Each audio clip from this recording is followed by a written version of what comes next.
Hello, hello, my green skins, and welcome to Throwback Thursday. It ain't a Monday, it ain't a Tuesday, it's a Throwback Thursday. And tonight we'll be having fun, talking about sci-fi, talking about board games, and having a good old grand time. And today, in the good old field of throwback, we have ourselves two unfortunate souls, Bob the Marauder and Kat. Hello, people. Welcome. Hello. Hello. Yep, we I, are I having have a, fun. I have a Go fun ahead. story to start off with. This Well, go ahead. afternoon, I busted my ass. Well, that's good. And We have because a special we the got to do today, but I do got to do two things before you start. This is a retro community. Let me get the promos out. This is a retro community. Please associate, join, join the many groups that we have on here. We have ourselves Aros 218. We have ourselves the fun that is Captain Run Panda. We have DJ Ronate. Actually, he'll be on after us, I think. We have ourselves Elder Cinema. We also have Mitch Maddox, a huge group of retro and guys who work and do a lot of fun out there online. Please support them. We also have a merch store, which is I Dream of House Hippo, which is a reference to House Hippo. We may be having a brand new shirt coming up. We'll be having two shirts coming up very shortly. Support your local Dice Goblin. And the next one's going to be Never Give Your Dice Goblin a D4. And those are the two things we're going to be doing for the shirts. So that's going to be fun. And today's picture of Puppy and our new pupper is Patches. One of many of my mom's dogs names Patches. She is odd that way, and I think this will be the third dog she's named Patches. It's either Patches or Bandit. My mom is not an original human being. But her animals are always unique. She either gets the psychopaths, the most friendliest animals you've ever seen, or they're skittish as fuck, or they all have personality. Every pet she has personality. They're making up for the lack of hers. Yeah, so good. So that's our good old Patches. Good dog, actually. Really scared of me. Like I said, her sister was Bandit, R.I.P. Bandit, which is really sad because my mom can never seem to get a cat to live past 8 years. Damn. I don't know why. No, it just always seems to happen. I never passed 8 years. She only had one cat that lived past that. I had my cat for almost 15. Gremlin. He was 14 years when he died of his stomach ulcer. And that's how Bandit went. Bandit went to cancer. I found out what it was and was talking to my mom today. And she was asking me about people passing away, and so certain things happened last night, a couple days ago, that kind of suck. So we had some fun, and we're going to be having some fun tonight. We're going to be talking about board games. We're going to be talking about an idea, a thought experiment, and we have a brand new thing I want Bob to do. We have a brand new segment. It's going to be what we like to call Bob had to research stuff. Oh boy. There you go. So cracking Bob's that whip. Yeah, cracking that. Well, hey Bob, you want to be into this? I was Damn thinking right. Damn right. I mean, hey, can I at least have a little bit of comedy? Yeah. I enjoy having something to do. You point, I go. All right. So the game plan is, well, he has two things he has to do. One, I want Bob to look up how many times in the American judicial system has someone been possessed by the devil and gone to court, and that was their defense. Oh my goodness. I would think Okay. a Well, while I look this up, cool if I tell my story. Not tonight. This is going to be your thing for next Throwback Thursday. This is your next. You are a segment. I want deets. I want information, and I want some stuff. This is your game plan. Are we keeping the names vague? No, because it's all be relevant news. It's for previous stuff. Who's going to care? Can I take a guess? Yeah. I'm going to say at I can think of one. At least 67 people. 67. The numbers probably going to be way higher than that, but who are actually like the most interesting ones are going to be the most fascinating ones. I have two famous ones that, well, they're famous because of movies and because of Hollywood. One is the Amityville Horror. Yeah, that one. That was his defense.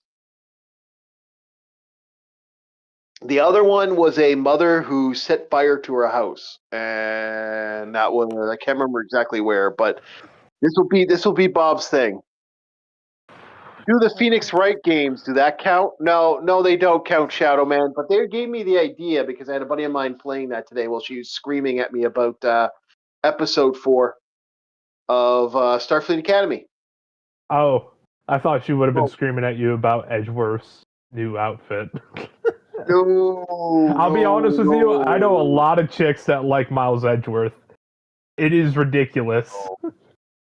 No, the anger, what they did to the Klingons. This is a girl who dressed up like a full-blown Klingon. This is a girl that had her, like, the whole bustier and everything. Like, I mean, the raised up titties and everything. The bustier. Yeah. Like, she went all in. The Wonder Bra? Oh, yeah. You know, dude. It was more than a Wonder Bra. The Uber Bra. No, because the way they do it is they extend it. Like, they use old what's the technique there? They use techniques that were used in the Renaissance period to push. Hey, Arus. Bustiers. Hello, Arus. To push up the bustiers. Go ahead. They used to use wires to do that. Yeah. That doesn't sound cozy. No, they didn't use wires for all of it because the way they increased the bust, they push and then they tightened. It was an interesting way to increase the bustiers and the boobies. Well, they had the underbust, and then they had the corset. Yeah, they would actually extend the corset tighter around the woman and then increase the bust to make the boobies kind of go poof. But the way they did it for the Klingon stuff is the costumes actually the way they're designed in a certain way to not only separate but extend the boobies. It was a really fascinating. So she actually learned how to do that to make a female Klingon. Did it look like the female vampire outfits in Skyrim where they have like the boob separations or whatever the hell? A little bit. Look if you ever look up the Klingon. Actually, you know what? I could just easily just do this. Klingon woman. Okay. Klingon woman. Yeah, I haven't seen, and I'm not much of a. I like Star Trek. We watched it when we were younger, but I haven't seen any of the. Well, I saw the newer movie, but I haven't been keeping tabs on it. But I think I know what you're saying. I think. Yeah. Trek. Titties. Bling. Klingon. Here. I'll get you Klingon. Klingon woman. All right, I see the woman. Yeah, you see how they have the boobs, how the okay, I see. It's raised and separated. That way, it's kind of like it's center boob, not like it's not like cleavage purely on top. It's side cleavage. Yeah. Okay, I see how they did it. Yeah. I'm getting the image now, boys. Don't worry. I'll get you guys your fun in a second. He'll get the sauce. He's getting the sauce. I'm getting the sauce. I'll get the sauce out. Just gives me a sec. And this isn't being a pervert thing, but this is what I'm saying. Imagine, like just that costume. Imagine making that costume. Like we've talked about that. Like she said, it took her days to make that. Like, and she went to a convention with that dress. And, you know, respect's given, right? Like, when a woman pulls that off, like, imagine spending the hours building that. Like, fuck, that's a lot of work. Yeah, and especially with, like, the pillowing effect along the sleeves. I'm not sure what material was used, but I am a sewer, I'm a seamstress, and looking at that, that takes a lot. They look good. Now I understand what you're saying. Yeah. With the Yeah. It's a big thing, and it takes a lot of work to do that. It really does. Like this takes a lot of work to pull that off. And they had two styles that they did that. They had the extension, and then they had the bustier. But both, if you can see, there's rivets on there. There's like a big long strip. Taking your time working on scheduling some posts. Oh, you're taking some time working on scheduling some posts. Okay, I see. Yeah, no, like it's a lot of work, and to get the face mask, like that helmet shit, that makeup. Yeah. Oh, and try to make it seamless. Yeah. Hours to do, and she tried her best, but it didn't work. But her dress looked really good. Actually, I have an image of it, but I don't want her yelling at me for like putting that up. I think I would get yelled at, so I don't want to get yelled at. No, that looks awesome. Yeah, well, yeah. I wish this was actually you really hers looked really good, and she had the giant. She had the dagger and shit. She had the whole 9 yards. It was really good. The batleth and whatever the hell that. Oh yeah. She has 3. That machete thing was so fucking stupid. I'm sorry. I know you guys are fans of Star Trek. I'm not a fan of Star Trek myself. But it's like, I understand you're trying to do something sci-fi, but God, that thing looks so fucking dumb. She had 3. Yeah. She had 3 people. Count them. 3 batlifts. She can speak Klingon. She loves the idea of a pure warrior race. A race that doesn't back down, a race that doesn't give a fuck. Sick. Mongolians. We are warriors. Yeah. They're bad. I love Mongolians. Yeah. She's badass. It's the alien She-Ra. Let's go. Yeah. She loves it. She loved like, yeah, and we're even like, I remember she got in an argument with someone because Klingons are considered like, oh, women are inferior to them. And I'm like, and she's like, yeah, but that makes the women more stronger to fight. And she went on like a big long. It was a huge, interesting argument. I wish it'd be a fun conversation piece if I could have gotten that recorded, because I would have damn well I would have put that online in a heartbeat. That was a great Discord call. But anyway, she comes on and she starts screaming at me about the episode 4 because she's watching it, and I'm like, oh, they fucked up Klingons bad. They fucked up everything about Klingons. They destroyed their culture. Yeah, I heard that there was like a new Star Trek It's series. bad. It's right? bad. Kind of like Lord of the Rings came out with their new series or whatever, but he hated on it. I didn't think it was that bad. So Star Trek did come out with the new Wait. Did you just say the Lord of the Rings? Yes, the Tolkien Klingons, also known as the Uruk-hai. Okay. Yes, it did. Yes, it did. You know what, Chief? We're even. Yes, you had your slip up, she had hers. Yes, it didn't follow certain things, but all in all, just as a visual, I didn't think it was that bad. But I know that they didn't really follow the true story. I like the sounds that the Chief's making. It's like, it sounds like he's getting a prostate exam.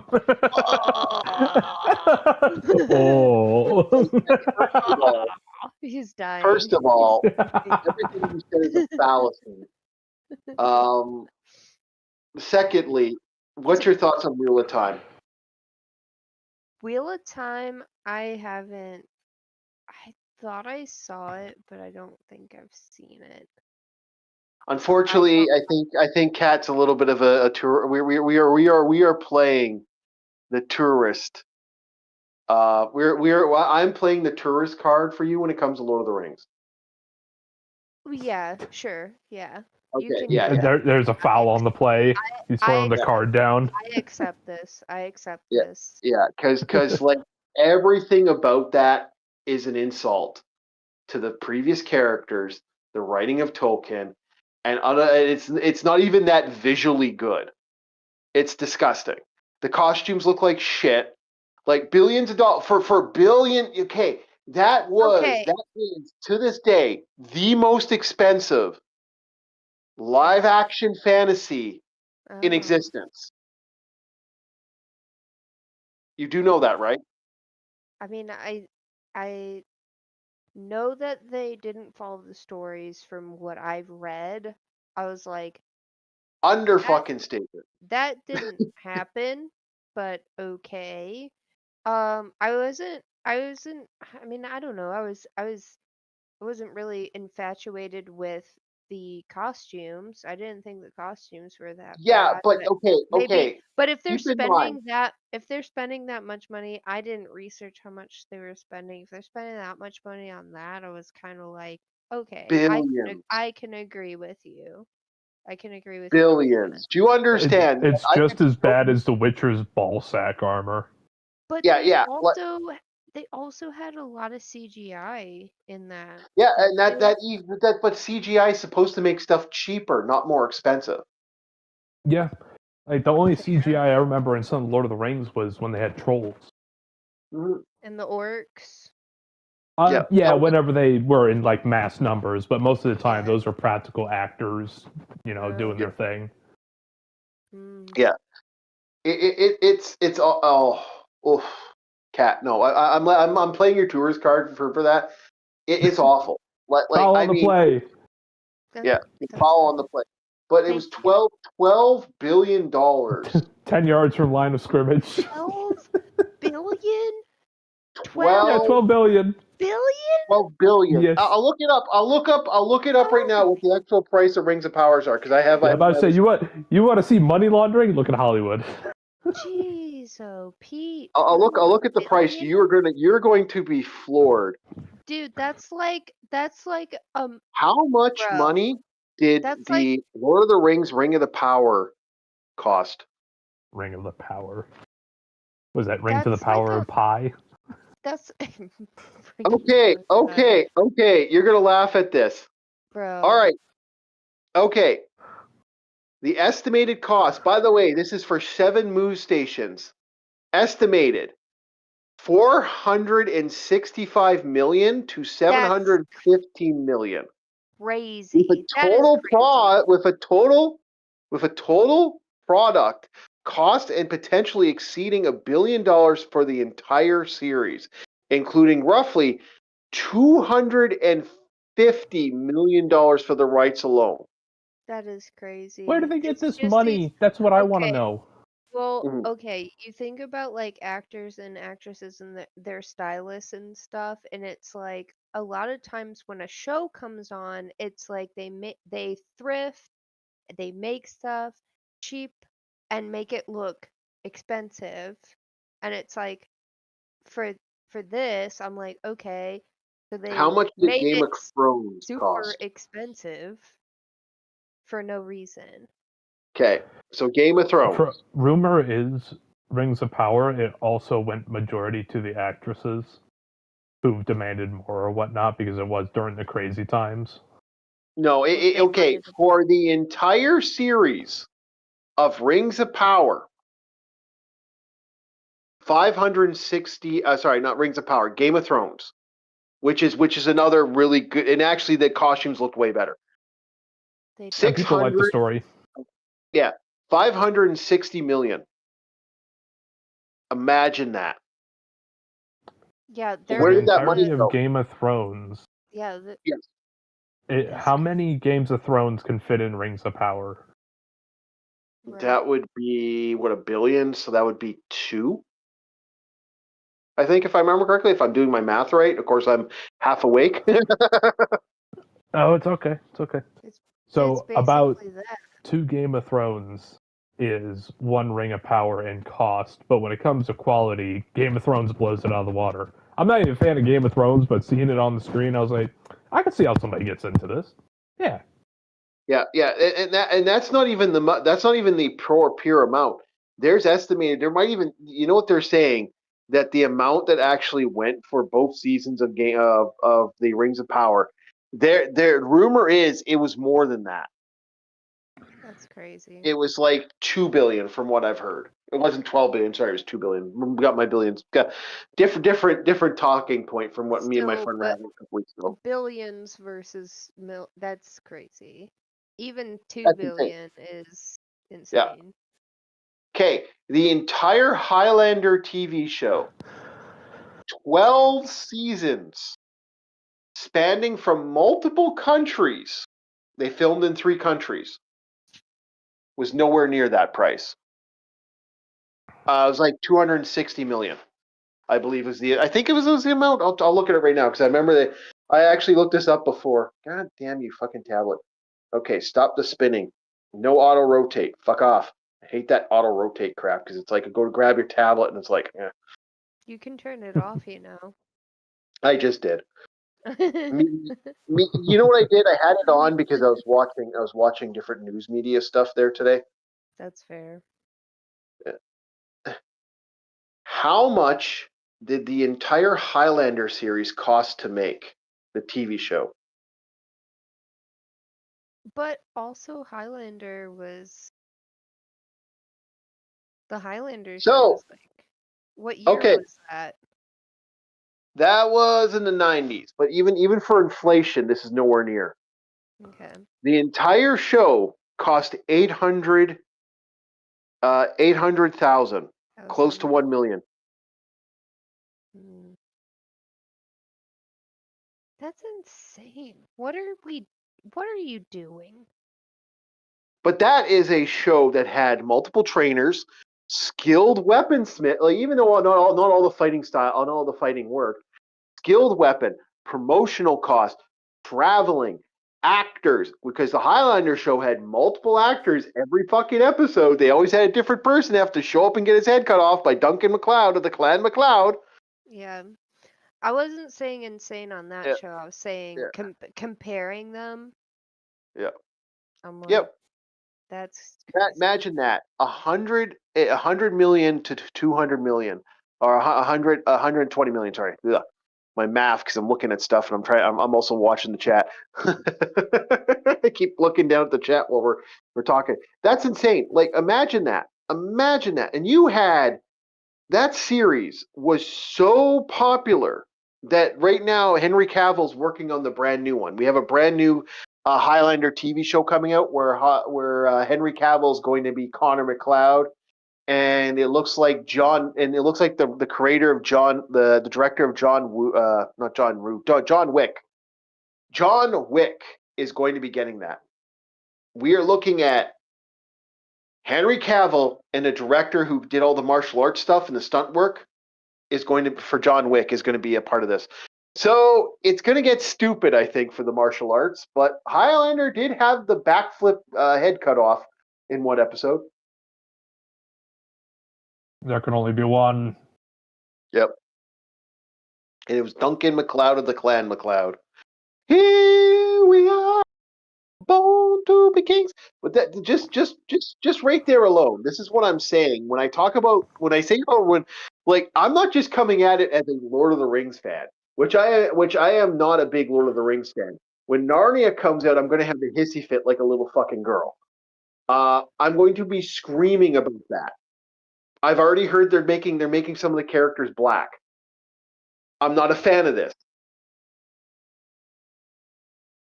at all. I don't fucking.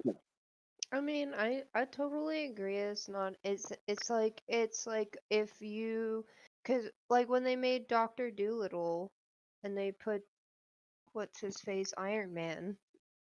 Eddie Murphy, and then they did the Eddie Murphy Dr. Dolittle. But remember, the original Dr. Dolittle was a white guy. Oh, was it? Yep, Disney. Oh. You see how the social engineering happens. I thought the original. But again, I don't mind Eddie Murphy's. I don't mind Eddie Murphy's take on Dr. Dolittle. Also, Eddie Murphy what's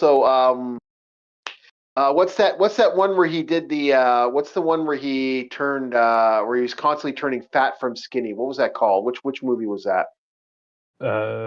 Fat from Skinny? Yeah, Eddie Murphy was getting like he would take a medication to like he was in a fat suit for one movie. Was it Norbit? What? I can't remember the name of the movie. Yeah. Well, Norbit was no, that's not it. No, because it was the Nutty Professor. Yeah, it was the Nutty Professor. That's what it was. The Nutty Professor. When he did the Nutty Professor, that was originally done by That was done by Andy Rooney originally. Yeah, but I thought the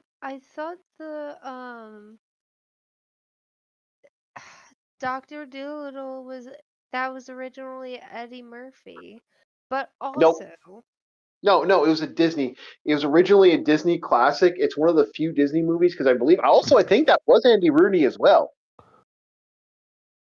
I wanted to ask you guys, out of all these movies we've talked about, who do you think is an actor who you just cannot change the role? As in, the actor passed away, but we need somebody to fill this role. Okay, but it's like you cannot take his throne. You know, he was that character.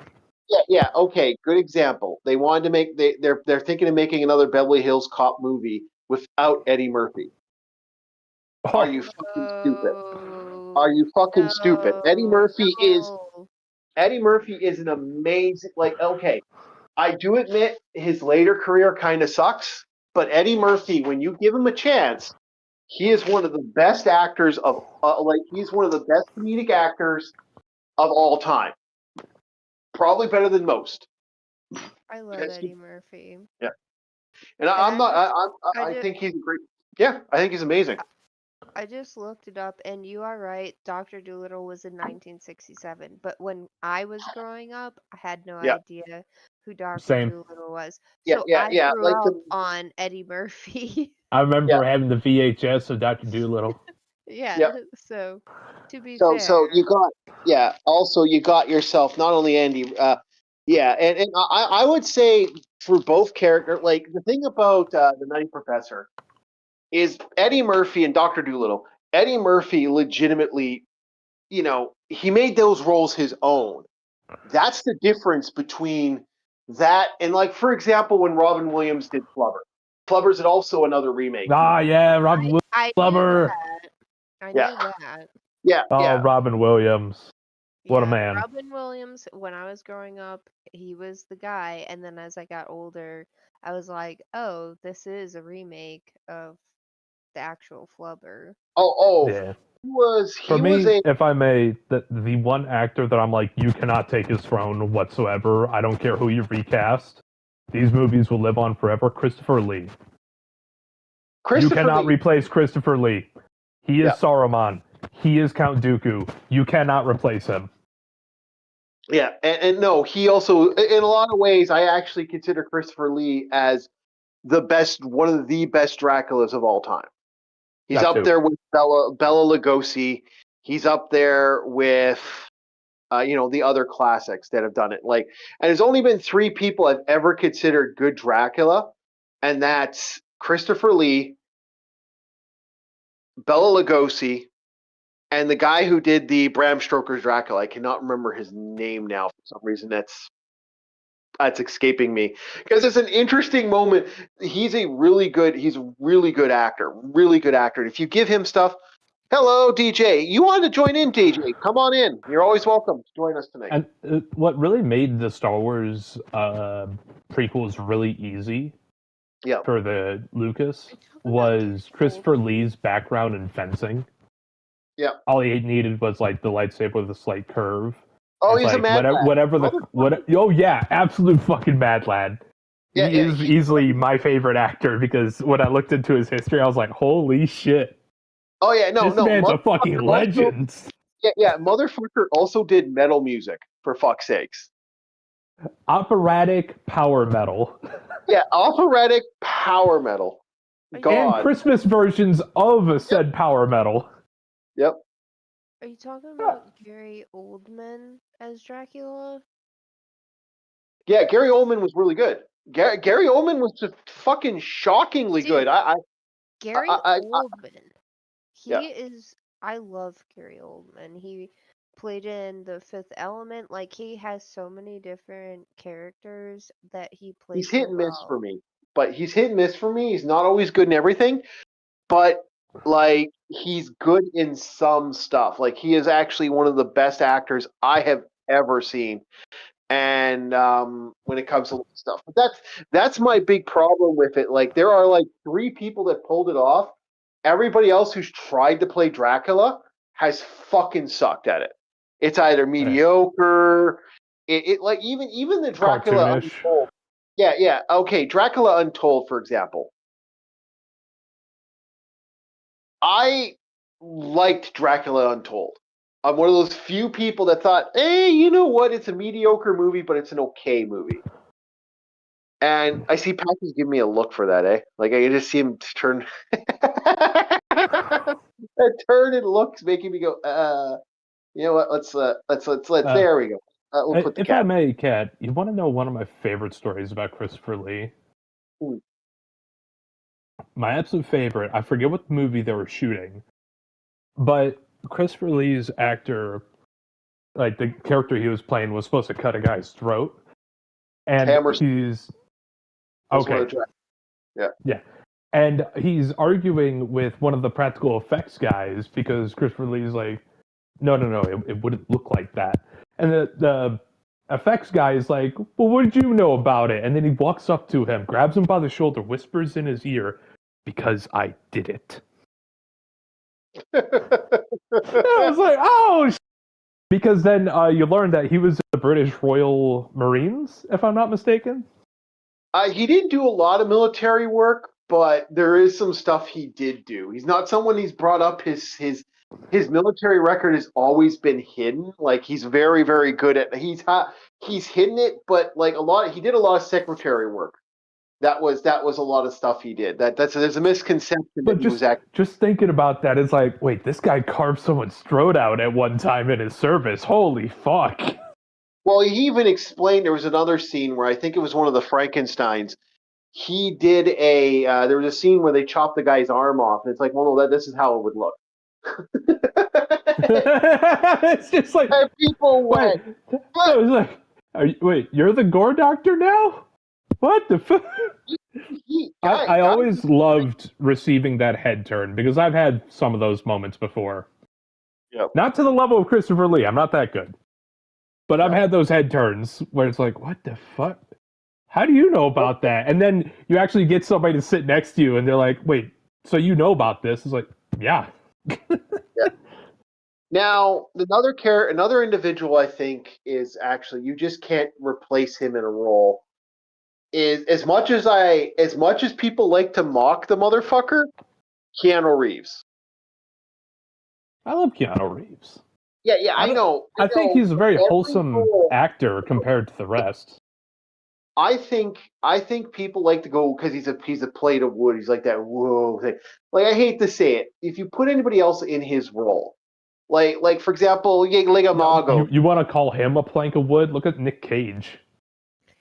No, Nick Cage, dude, Nick Cage. That's another one I could say. You could never remove Nick Cage. Go ahead, Kat. What do you want to say?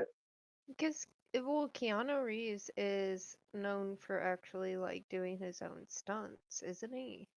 Yes. That's Tom Cruise. So, like, well, actually, some of his stunts, but Tom Cruise is the one that does all of his stunts. Tom Cruise, okay, sure.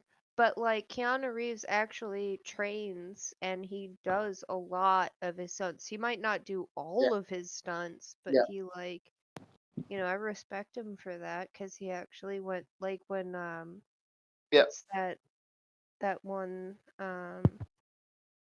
that he recently has been doing,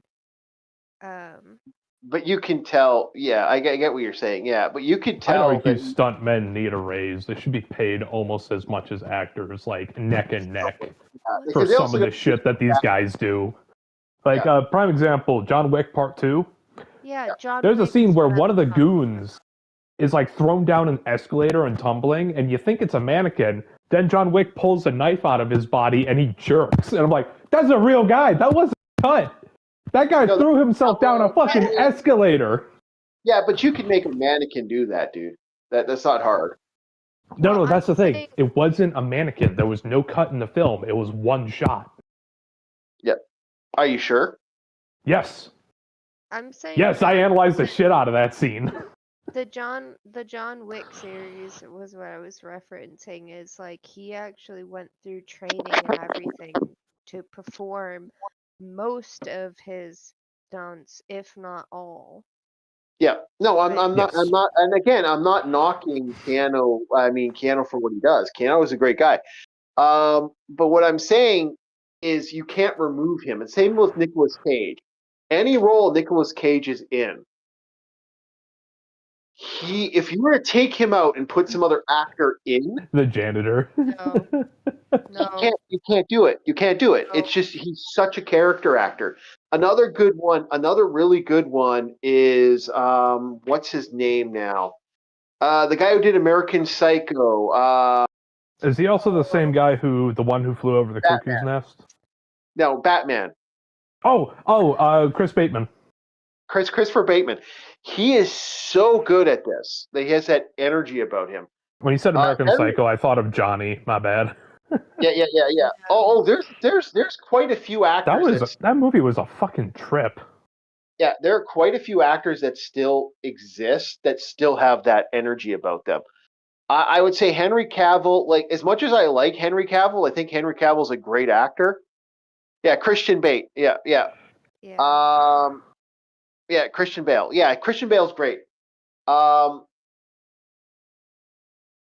Chief. You know, one opportunity me and the captain missed whenever that one Helldivers update came out with the suppressed weapons. We should have kept making references to Attack on Precinct 13. Yeah. We should have kept making it as like, they have silencers. Silencers. That's why we can't hear the gunshots. Because no matter what, remind me who the director is. John Carpenter. Carpenter. Yeah, Carpenter. Yeah. There is something about that movie that for some reason me and the captain really like. And I keep thinking about it. I want a strawberry twist. It's like there's a strawberry twist. Yep. Like, goddamn. Yep. That scene, by the way, as Cats hasn't seen that movie yet, I'm assuming. Great movie. Which movie? Assault on Precinct 13. It's schlocky, but it's good. Is this like a B-rated movie? What's happening? Wait, what movie? No, this was a Carpenter film. Yeah. You know what? I would suggest that you look at my review of it, because I actually reviewed this movie. A few reviews. What's the movie? Assault on Precinct 13. Okay. It's one of his least well-known movies because it got an X rating. I believe it got an X rating to the fact that a little girl gets axed in the movie. Yeah, that strawberry twist wasn't worth it. Now was it? Still one of my favorite scenes where the little girl gets fucking cacked. I'm like, because it just, you don't expect it. You don't expect. You really don't. You'd expect the guy to tell her to be like, all right, run along, guy here. No. Yeah, you don't expect that. Just fucking pops her. I think that shoots her twice, if I remember correctly. Once, straight in the chest, right through the sternum, into the heart. Oh, yeah. Goodness gracious. And it was with a Mauser C96 with some interesting looking suppressor. It was like one of those few things where I'm like, wait, I know the goons get like ghetto blasters and shit, but it's like a Mauser C96 with a suppressor? Damn! Yep. Where'd you get that? Yep. Probably just because they wanted to make it look like a unique goon pistol for the movie. Can I expect green eggs and ham? Yeah, I get what you're saying. It's a great movie, worth watching. The movie's even better if you play Nazi Zombies soundtrack over it. During a certain part, it's like play the Nazi Zombies like noises and soundtrack. It's what I love about it so much. Okay, like John, I've gotten him into John Carpenter. We still haven't shown. I have still shown John Carpenter's Vampires yet, or there's a couple other John Carpenter movies I want to show him because I've shown him. The most recent one we watched, Mouth of Madness. Was that the most recent one we watched? That's the most recent one. I'm a huge John Carpenter fan because the guy always has an interest. It's an interesting movie 90% of the time. Like there's very few movies I've thought to myself, even the ones people don't like from Escape from LA is a hated movie. Great fucking movie. I don't care what anybody says. I think John Carpenter does a really good job of like not necessarily suspense, But he hits you with that fucking switcheroo, like, you thought, bitch. Like that legend moment, that legend moment at the end of Escape from LA is probably one of the greatest fucking scenes in the movie. Like that is some of the greatest ending scene when fucking Snake Plissken at the end of the fucking movie activates code 666 and wipes out the entire fucking world. That's a devil move. That is not a devil move. That is legendary. That is like, I'm gonna set this world on fire right now, and you all. Yeah. Every time I see those three numbers, I don't think Number of the Beast in that sense. I always think of Caesar Nero. Yeah, that's what I think too. That's my thought process that kicks in. It's the same thing with the pentagrams. Like, the pentagram's not innately satanic. I think my throwback is a little bit older, even though I'm younger, because I'm thinking throwback as in like Fred Astaire and Ginger Rogers and what's Laura Bacall, or is that the right? Yeah. Did I say that right? Laura Bacall. That's my throwback. Yeah, well, my throwback, I usually stick to the 80s and 90s because that's where I grew up. That's my era. I have seen one, and he just was like at the end, he's like, "F you all." Yeah. Pew. Yeah. I do like the whole I do like that whole where he does that at the end of that movie. He activates it. The music kicks off, the cowboy music. It's the start of Fallout. That's the prequel into the Fallout franchise right there. He activates it. At the end of it, he lights a cigarette and starts smoking a cigarette. The second he does that, if you watch it, he looks at the light, he looks at the fire, and he goes, welcome to the human race." That is such a great ending to that movie. There are some awesome moments in that movie. That movie's not perfect. Everyone bitches and gripes about, oh, that scene's stupid. The Bruce Campbell scene sucks. It's like, fucking buddy, that's like, this works for what it is because it's supposed to be an over dramatic, like apocalyptic LA. Yeah. Chief, can I ask, what was that movie with like the swamp ninjas and shit? Where it's like a death game.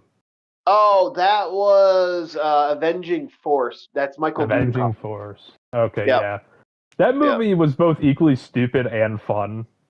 Yeah, that was stupid, fun, and like perverted on every level. I really did not like that movie in some ways. I thought the movie, and the ending to that movie is such a fuck you if you think about it. It's like, it's literally like, yeah, she's in a coma. Maybe she'll wake up. I won't lie. The Swamp Ninja, as I call him, he's the guy with the white mask and the katana. Every time I see him, I always think. Say again? That was Dukat, if I remember correctly from that. They had the Gimp, and the Swamp Ninja was Dukat from Star Trek.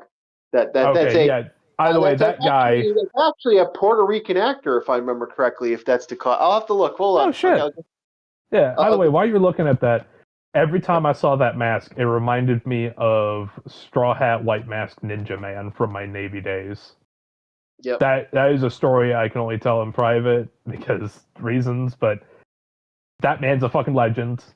If you're hearing this now, you're a legend, sir. I still remember you from Training Base. I still remember you. And that movie gave me a fucking flashback. That actor was... Where is he? I'm actually having a hard time finding him. There you got yourself Quark, Miles O'Brien, Worf, Nog. You got Andrew Robinson, who's a fucking amazing actor. Sad that his career...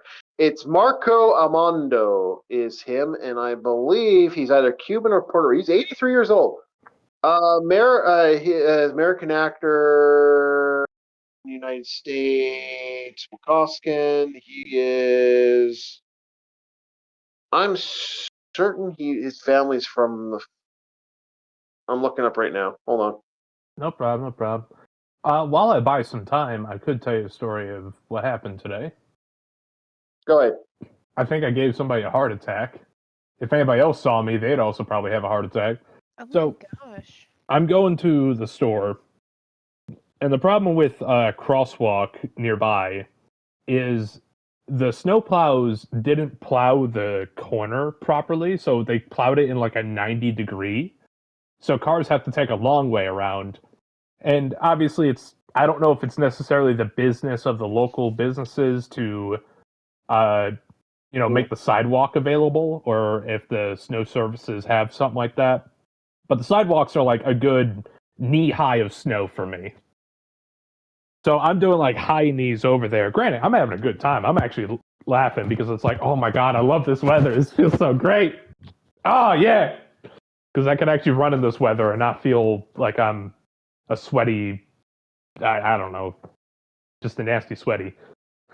So I hit the button to go across the street, and I'm waiting for it. Now, because of the way the roads are, nobody can tell where the lines are. And with the sidewalk pretty much being covered in knee-high snow, no one can tell where the line is either. So they see me just there. I get the go-ahead, but a car immediately pulls up and stops. I do like high knees through the snow, and I'm like, I'm almost there, but I did it a little too quickly, and the snow catches me. And I fall forward, but instead of fighting the fall, I roll forward, do like a little ninja roll. And I think the person probably thought they ran me over. But I pop up like a cartoon character. I'm like, hey, it's okay. And then I just go back across the street like nothing happened. I'm okay. Oh, man. From that moment on, I don't know why, I had this goofy smile on my face, and I was just having a great day. But yeah, it was stupid. I'm not hurt. I'm feeling great. I love this weather. Yeah, I kind of wish that the sidewalks are paved, but nonetheless, I didn't get hit by a car, and the person probably had a small heart attack. Because I almost went into their fucking wheel well.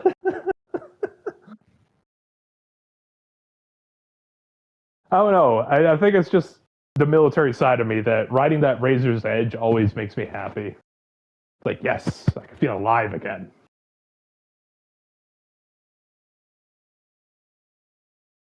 But yeah, that was Bob's story for today.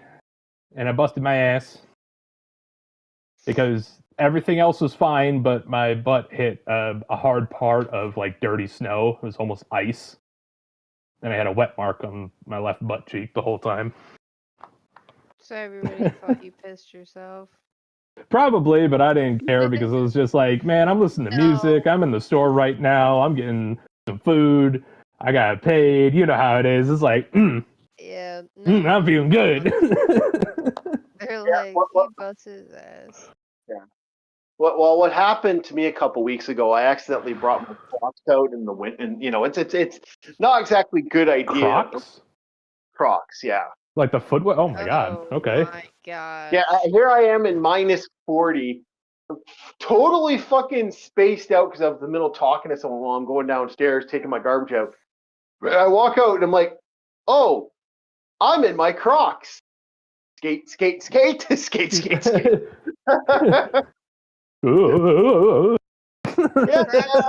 Crocs is your first mistake. Crocs are comfortable, but they're not all-terrain like people say. No, they're not. They're not. They're not. I love them, but they're not. Do not wear Crocs when you're going out. I have a pair of boots just for travel, just for going outside. And they're cleated up and ready to go. So no, I was just happy that I could run in snow. And I was like, yeah, I don't care if it's knee-high. Cleated Crocs. We need to cleated get Crocs? cleated Crocs. You need to get an extra pair of Crocs, Chief, and start driving nails through the sole. That way the spiky parts are on the bottom, and you got yourself like some snow boots. Are actually cleated clocks. We are getting to the big one here today. We are actually starting off our stuff, guys. We've enjoyed the fun with it, and I'm going to set up our next image, if I can get that image up. It's being a dink. It's not showing up on that side. It should be showing up. It is not showing up. Okay, I gotta be annoying here and there we go. And okay, so that's ready. That's ready. And what's the next subject, Chief? Just in case I need to well, get anything ready. We're starting the board game stuff up in a second. Right. I'm just setting up. All right. Got the page open. There we go. Okay. It's ready. All right. So we are talking about Stop Thief. So Stop Thief was an interesting board game. Bob, do you want to read the synopsis for Stop Thief? Will do. One moment. So, there we go. Oh wait, no, that's one guy's review. How it works is what I'll read off of, because that's what I got here. Stop Thief is an app-driven hand management deduction game of 2 to 4 players. Mm-hmm. Players are Sorry, I just saw the message that was sent. Players are private investigators trying to catch crooks in order to make enough money to retire. The first player to reach the winning money threshold wins. Oh, this is like Monopoly, but as a detective. Ooh. Yeah. And then they have an example for like the game set up for 3 players. Yep. Go for it's it. Like Monopoly, a little Guess Who. Ooh, this is neat. I like the look of that board too. To begin, each player receives an investigator pawn and the unique movement cards for one investigator. Players shuffle Players shuffle the criminal cards and reveal the top one.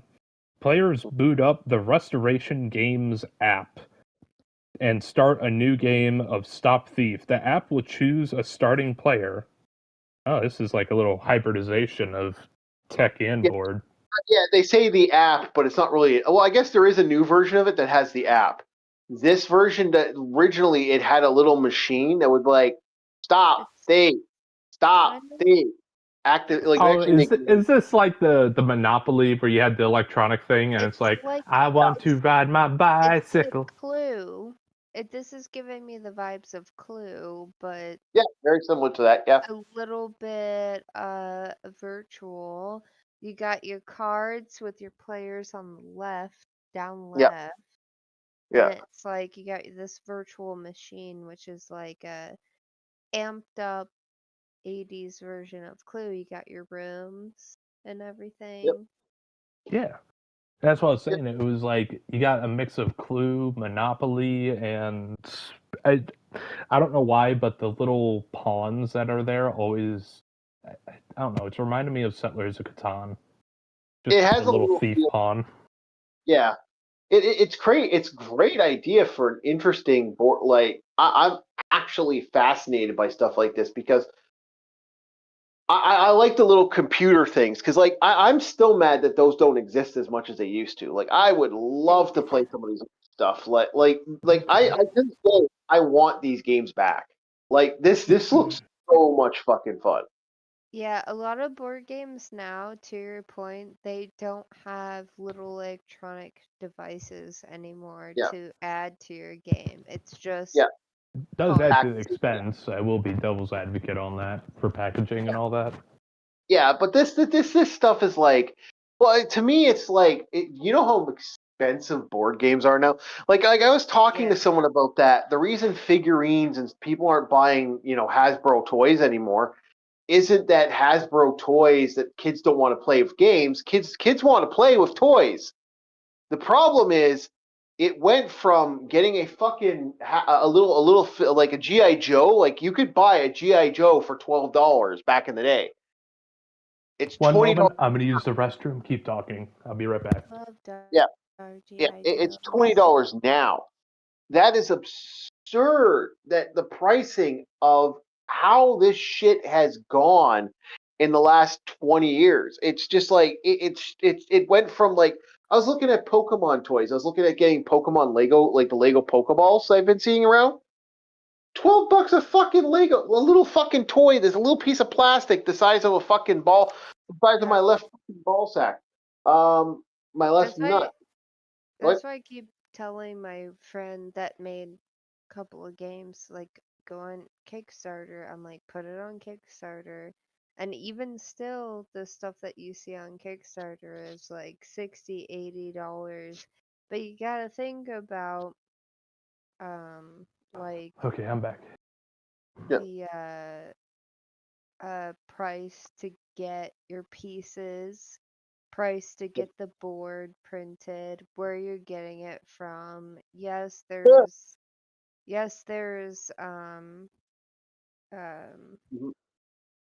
Service costs.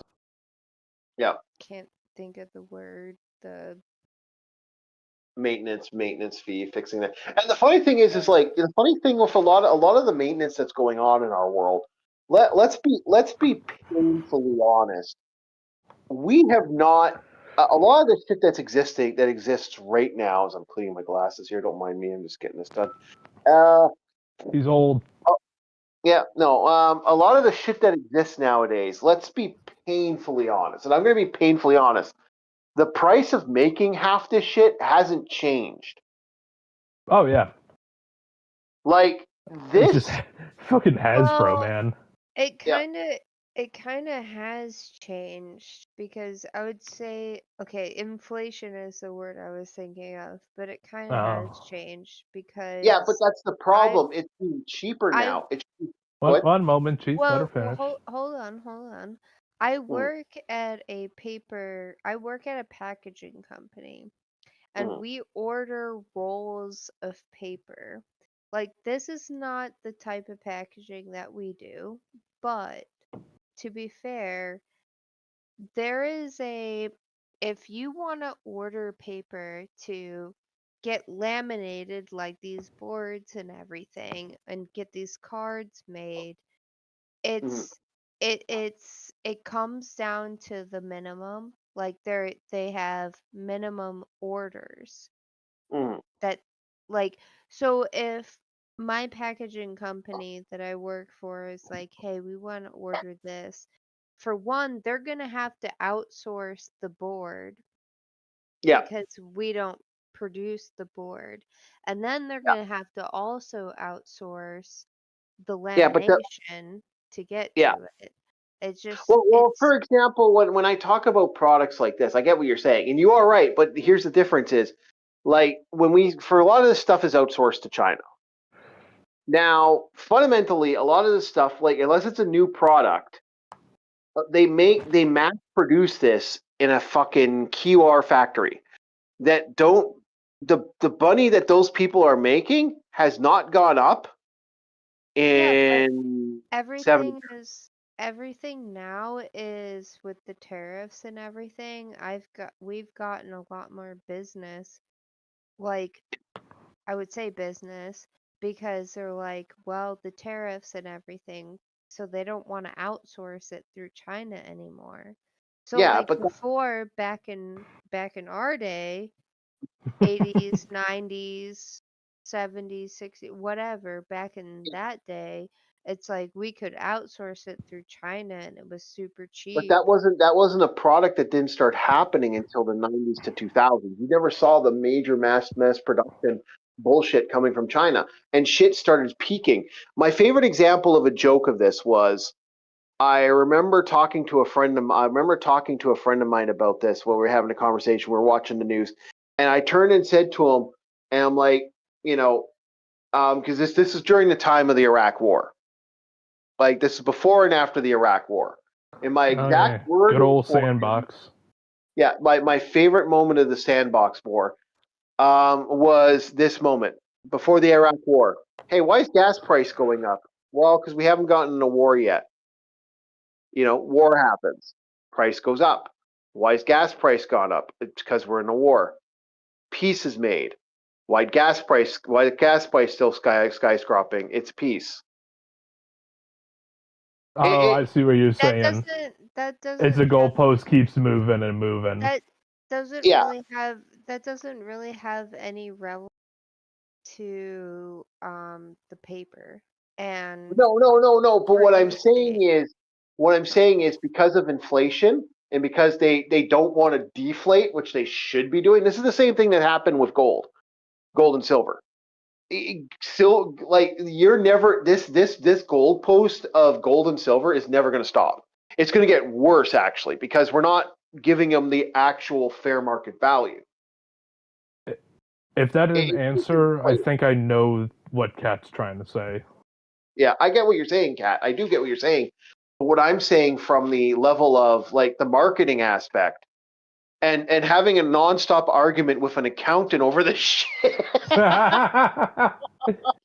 It's not still owes me a fighting game of his choice, damn it, after those nasty words. Accountants that there's so many companies that are just flooding into my work, and I work for a packaging company. I'm a structural engineer, and it's like there's so many companies that are like, we need this because we're getting out of China. There's so many companies. And but that should, in theory, even though you guys are technically getting more money, should drop the price of everything. But it still hasn't. No, that's not the case because we increased our price. Yeah, but here's the thing. Here's the thing about that. The excuse has always been the reason stuff gets so expensive when it travels from China to the United States is the transport. If we in shop here in our own country. Hey DJ. Yep. Hey DJ. Yep. Yo. Yep. Carry on. Yeah. That's exactly what's going on. It's I know. All right, we can do your stuff, but it's now that we raised our prices, and because it was like before we could get it cheap in China, and then like all the inflation stuff happened, and then we raised our prices. They're like, well, we can do your things, but it's it was already gonna be more expensive. A good example of scamming shit that's been going on is the bread scam. We got up to almost $12 a loaf in Canada. It was so high. Yeah, $12 a loaf. Yes. Bro. Oh shit! Is that due to your VAT? No. This was, and it got found out that they were falsely inflating the loaf of bread, the prices of the loaf of bread, because people started realizing what the fuck's going on. It's $12 a loaf of bread, and all of a sudden the price went back down to the normal price. This is all self-inflation. So, Chief, what you could say is they were rising their yeast. Yeah, they're raising their yeast. This is what I keep saying this is why I say to people when I argue about the stock market, what the fuck does the stock market matter? And people go, the stock market's a sham. Oh, it's a scam. It's a rich man's game for poor men to get broke. It's not even a rich man's game at this point. It's literally just theft upon theft. I hate like this again. This comes from borrow to borrow to borrow to borrow. Well, I mean, don't worry. You make money in the market by doing it on margin. If you're a large institutional trader, you could do that easily enough. But the poor bastard who's a day trader, God, you just need one bad day on 10 times leverage and you're screwed. Yeah, well, think about it like this. Think about it like this from a perspective. Okay, look at Hasbro. Good example. Hasbro. Where the fuck did those motherfuckers get the idea of $1,000 fucking 30th anniversary collection? And not only did that, they had a $1,000 fucking set of cards for Magic the Gathering. They threw a bunch of it in the dump. Dude. Magic the Gathering, yeah. Yeah, you know I'm right. You know I'm fucking absolutely right. Yeah, well, I used to be a player of an MTG, and that was like, that was a lot. Remember, if you play blue, you have no friends. Nobody likes you. But if you play red, you're cool. So we're moving on to the next. Wait! I didn't get finished. We are moving on to Nightmare, the board game, the video board game Nightmare. We're actually the reason we didn't even get through the whole loadout of Thief. No, you didn't. You took too long. I took too long. You motherfucker kept yapping. Okay, anyway, back to Nightmare. You fucking bastard. I'll get you for this. We should probably review Battlestar. What are you going to sleep in on me again? Ooh. Oh, that was dirty. That was dirty. Dirty but deserving. All right. Okay, Nightmare. All right, Nightmare. So Nightmare is interesting. This is one of the most interesting board games. What a nightmare. Which one? The 91? Yeah, the original Nightmare, because we're gonna explain the Nightmare and then we're gonna explain the sequel. Nightmare 2. Has anyone played it before Christmas? Yes. Because then you can say you're playing Nightmare Before Christmas. See that awesome. little pun hurt me more than anything you could have done to me, Bob. Keep doing it, DJ. Keep doing it. I'll pay you. Cool. Just keep talking. I love that so much. So the Nightmare board game is a very fascinating setup. I can actually explain it a little bit while we're talking. 3 to 6 players, age 12 and up, about an hour playtime. It's rated a 5.9. Yeah. Collect your 6 keys first in a race against both Time and the Fiendish Gatekeeper. Yeah. So here's what made it interesting. Nightmare is the only board game I can think of where they had a deal. This is the originator of the DLC thing. I equally think it's cool they did this, and I fucking hate Nightmare for doing this. And we're gonna look at. Whoa! I got okay. Nightmare / Atmosphere is a board game controlled by a videotape. It's a race against Time and the game's host, the Gatekeeper. The aim of the game is to collect 6 of your character's keys, then race to the center of the board, the Nightmare Square. If the tape reaches 60 minutes, the Gatekeeper wins. Yep, it's all about playing. Dude, this is like The Ring. Yeah, it's good. It's actually quite good. Got a VHS? Oh, there's the VHS tape. Yes, there's a VHS tape. Oh, yeah! You put it in your television. Wait, hold up. And instead of 7 days, you have 60 minutes? Yeah. You have an hour. Yeah. They put the VHS tape in, and it's Nightmare Before Christmas. It's great. Game. It's great. There's some good acting in here, but tonight we're going to be looking at the sequel to it, the DLC.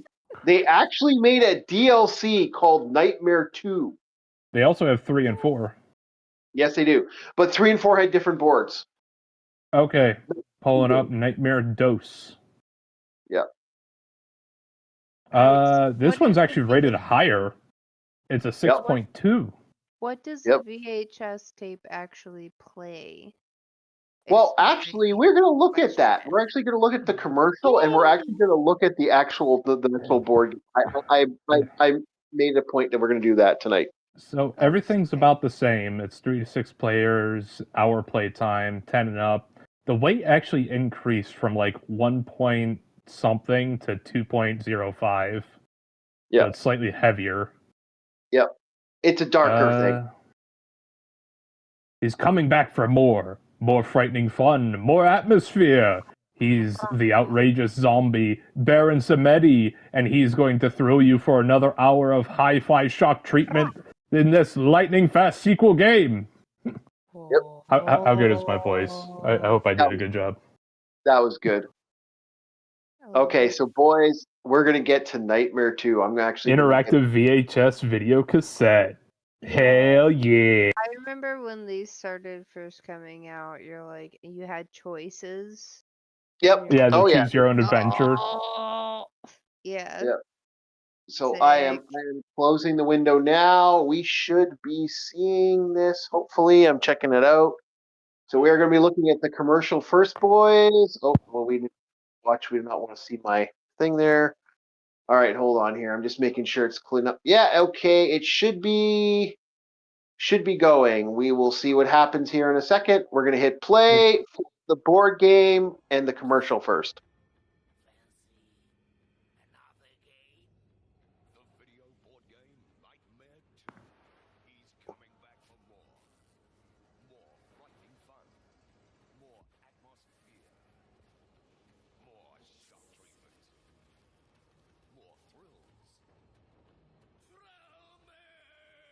Oh, and to answer your question, Aris, did someone say pay? What's the job? Bully the chief. That's your job. All right, so let us look at the actual board game. I actually put the board game up here. So here we go. We have it ready to go. I love the cheese. I love the cheese. Yeah, okay. No, it's not. Anyway. Okay, ready, guys? Here we go. Hopefully the music. Hold on, I'm hoping the music's coming in. Hopefully it comes up. Sometimes this doesn't want to work. Turn up the volume and turn the lights down. Yeah, it's working. It's like back in the day where it's like, make sure your parents are in the room, or else I can't tell a story or whatever the fuck. You want to be horrified beyond your dreams? Listen to my tale. I don't know. There was something I love about the little gremlin ghoul of a man telling a horror story like Tales from the Crypt. Welcome back, kids. Welcome back to the game. My game.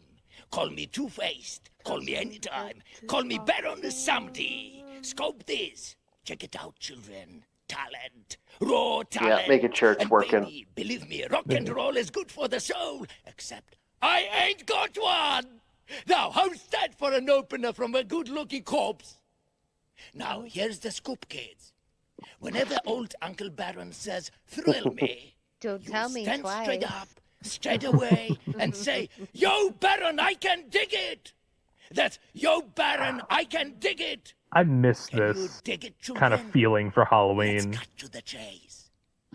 Yo, the babe who scored the highest number, thrill me! Yes! Yo, Baron, I can dig it! If you ain't on your feet by now, babe, paying me some lip service, then dig this. Hit the hole! And whoever holds the lowest number can take your place. Good. Hopefully you're at attention. Paying attention. Now roll the dice, babe. I love the lighting. What's your roll? Guess what? I think it's I was just thinking about that number and wondering how long it was going to take it. Definitely a use of a black light. Before you can even start to play. So, sue me! The loser on the far left goes first. But hey, is that my left or your left? Think about it.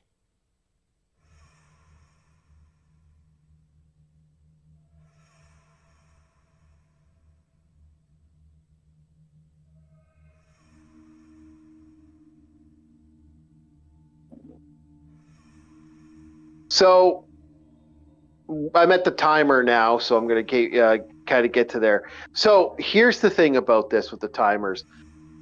It's interesting, and this is an interesting thing. And I remember as the game progresses, the creatures look more and more disheveled, disgusting, and they start shifting more and more.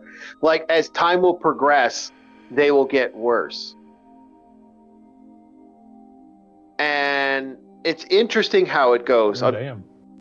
Yeah. And this will randomly pop up. Yeah. There's a vampire one. There's the original Gatekeeper, of course. Yo! Everybody, thrill me!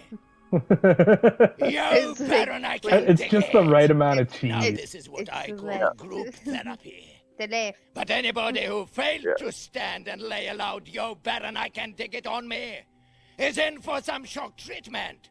Hit the hole! Yeah. And a word of advice, kids. Yeah, I'm trying to be quiet because I'm a little faster than the actual timer on this. We got to be very careful. You know what I'm going to do? As much as I don't want to, I'm going to do something here, boys. I'm going to... Oh, that's not what I wanted to do. Go back to the thing. Okay. Here's what we're going to do. I'm going to share my screen for this, and hopefully we can time this properly.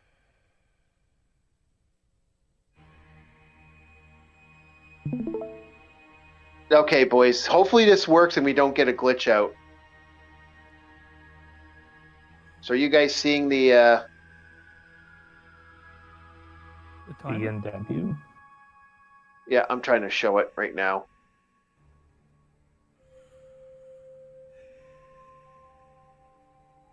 Okay, you know what? I'm going to do entire screen. Okay, that's the entire screen. All right, there we go. So there, you guys should actually see the actual time. Hopefully this isn't freaking out right now. No, are we? Did we lose everything now? Oh no, we're good. Time's great. We're fine. Anybody still waiting to play? No, did we lose the screen on the OBS? I got a black screen currently. Oh no, there we go. That stream delay. Okay, we're good. Okay, so you guys should be able to watch this through that. Chill out. Is this really going to be an hour? No, we're not doing the hour. I'm going to be moving in a couple seconds to when we get the other stuff here. Uh-oh. Yeah. Okay, so we're moving 20 minutes ahead. It's Baudelaire. I know he's supposed to be Baron Samedi, but I don't know. This is what I imagine Baudelaire to look like. Yeah. Is that a crackhead being? Yeah. Why that crackhead being creepy? Yeah, man. Well, you know what? If you we are currently reviewing a board game called Nightmare that had a VHS to go along with it. But if the movie plays to its full extent, the players lose. Just miss your cue? Yeah. You gotta roll your number to play again. But if you sang it loud and made me proud, take a time card. Yeah, now that I think about it, Baron Samedi in this video is literally just your average Florida tweaker. Mm-hmm.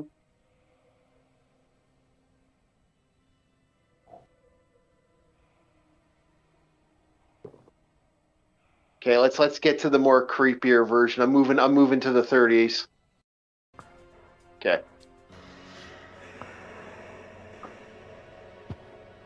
I am actually slowly moving up. Does he mention, like, TikTok? You're only halfway through my game. You'll find out. Showtime, big time, party time, and then some. But if you miss your cue, you miss this man. This is actually kind of cool because you could still have the board game but not have the VHS because of this video. Honest. But if you sang it loud now, is this and make me proud, by the creators of the game? Take a time card. Yep. Okay. Yeah, I mean like the channel.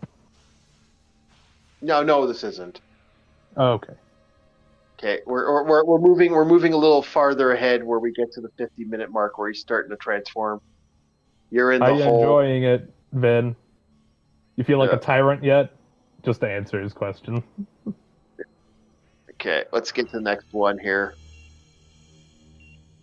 50 minutes. We're going to start getting the more disturbing images. Yeah, just as a little side bit, what Vin was mentioning is in For Honor they released a new character who's supposed to be like Lubu. What's your problem, and kid? the man's an absolute I'll tyrant tell you and what has your such problem character. is. Me! Roll your number to play again. Mm-hmm.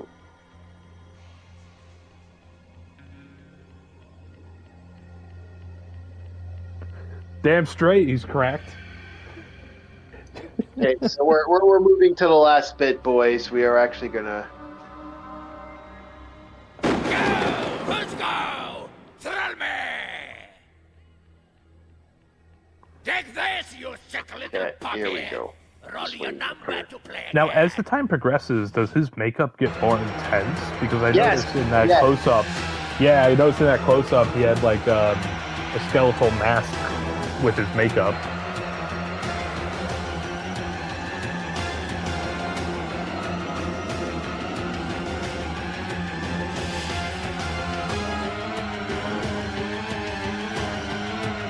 See, kids, this is why you don't mess with voodoo. Baron's gonna come for your soul.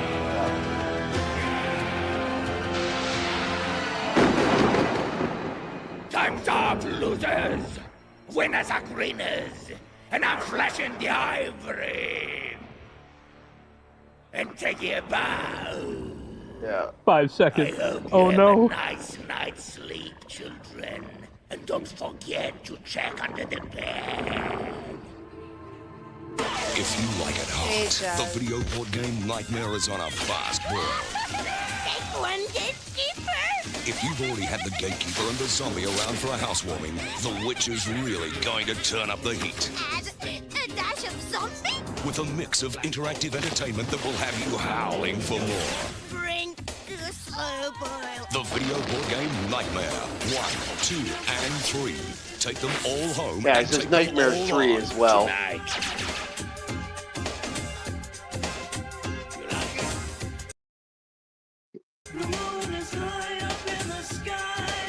Yeah, so the zombie was the last one, and they went up to like 6 if I remember correctly. The highest I've seen on that website was 4. I remember hearing they went up to 6, but they just could have just been other stuff. But No, don't get me wrong, this is actually a really cool concept and a great game to play for Halloween. yep, yep. Oh man. Yep.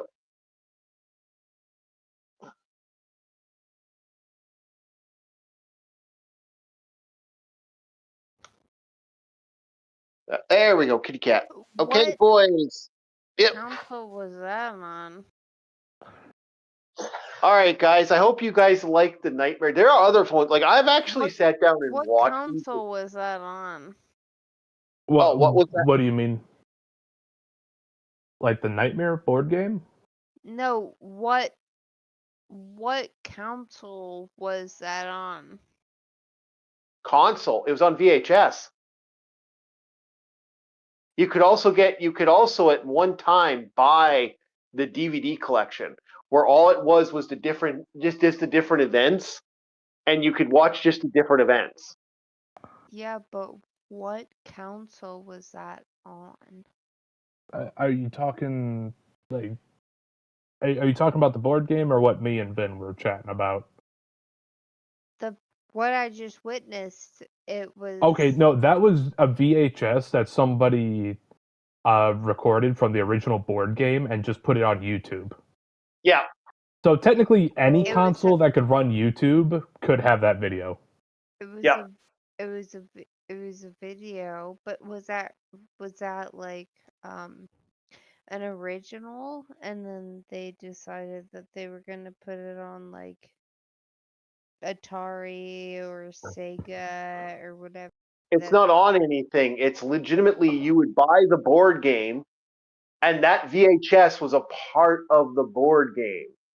Yeah, the VHS was both Game Master and your timer. Yeah. Yeah, this didn't have any video game releases.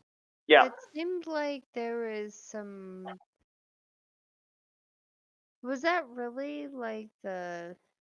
Okay, so they put the VHS in there. And so... Yeah, Yeah, we you were put the skipping through the VHS video You would Oh, yeah. flop because we're on not the going to board watch it game. for an hour. Like the Yeah, you you do not flop it. like the you do what's that shit called? You Do Not Know Jack. I mean that was also a tape-based game, right? Oh, That was actually a video game. it was Yeah, Jack in that the was a- Box. Jack in the Box is a party game that you can get from most consoles. Jack Yeah. in the Box is different. Jack in the Box No, is like You don't know Jack was a huge. old. Yeah, you don't know Jack was an old like puzzle. Like it was like Jeopardy basically, and they would like it would be a timed event, and then you'd have different questions you'd ask. What was that other board Yeah, game where you this- had to get these this little one- wedges and you put them in your pieces? It was like a trivia Pictionary. game. Trivial Pictionary. Pursuit. Yeah. Oh, Trivial Pursuit. I have the board game Trivial Pursuit over here, and Yeah. that's kind of So Nightmare was not Nightmare was not a game that was played on any game console. It was just you had a board game. You flopped out a board game, as you saw. I showed the images of the board game. And then you pull out your TV set like you're at the school watching a video. Remember those old PSAs? Like they carted out like an old TV and to put a VHS in. You remember those in school? I legit, no lie, I played Nightmare I actually did play Nightmare on an actual board, on a legitimate, at an actual school. Yeah, I don't remember playing these games on what did it say?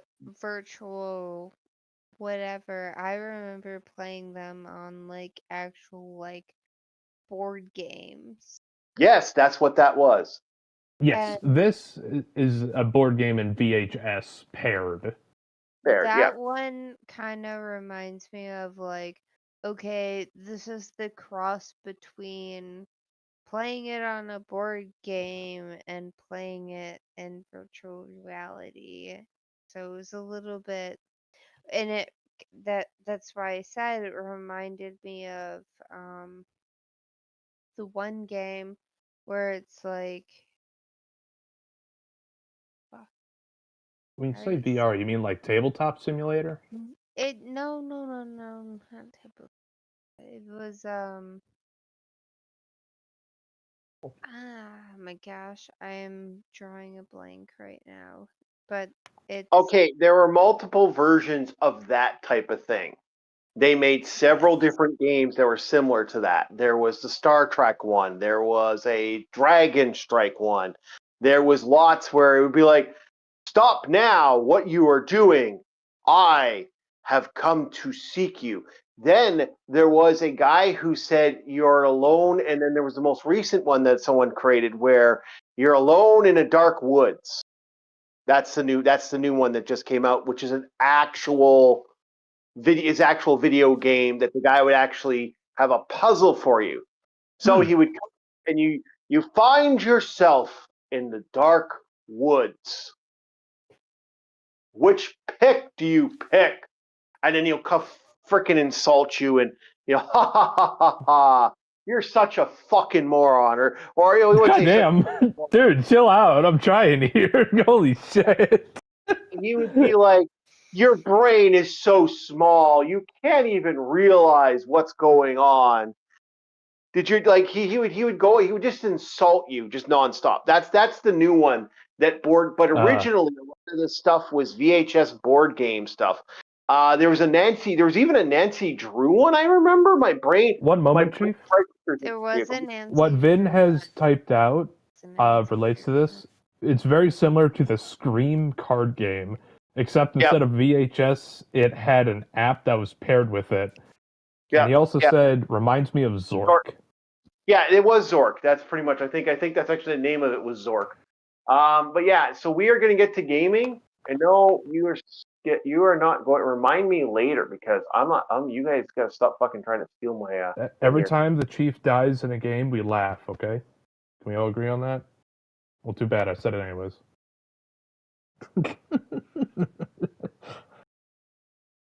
All right, let's load in the game. We are playing Chrono Trigger, and we are removing the cat for now. All right. Unfortunate. We got to say goodbye to the kitty cat. Yep. Oh, okay. Yeah, there's like a tabby cat that I have a picture of. Speaking of which, I need to get more cat pictures for us to put up here. Okay. So tonight's thought experiment is we're going to ask the question. No, not you, Cat. Not you. We're not talking about you. We're talking about the cat picture that we had up in the background. I was very confused. I was like, do I have to say bye? No. All right, I'll go. That's fine. No, Cat. You're fine. You're perfect.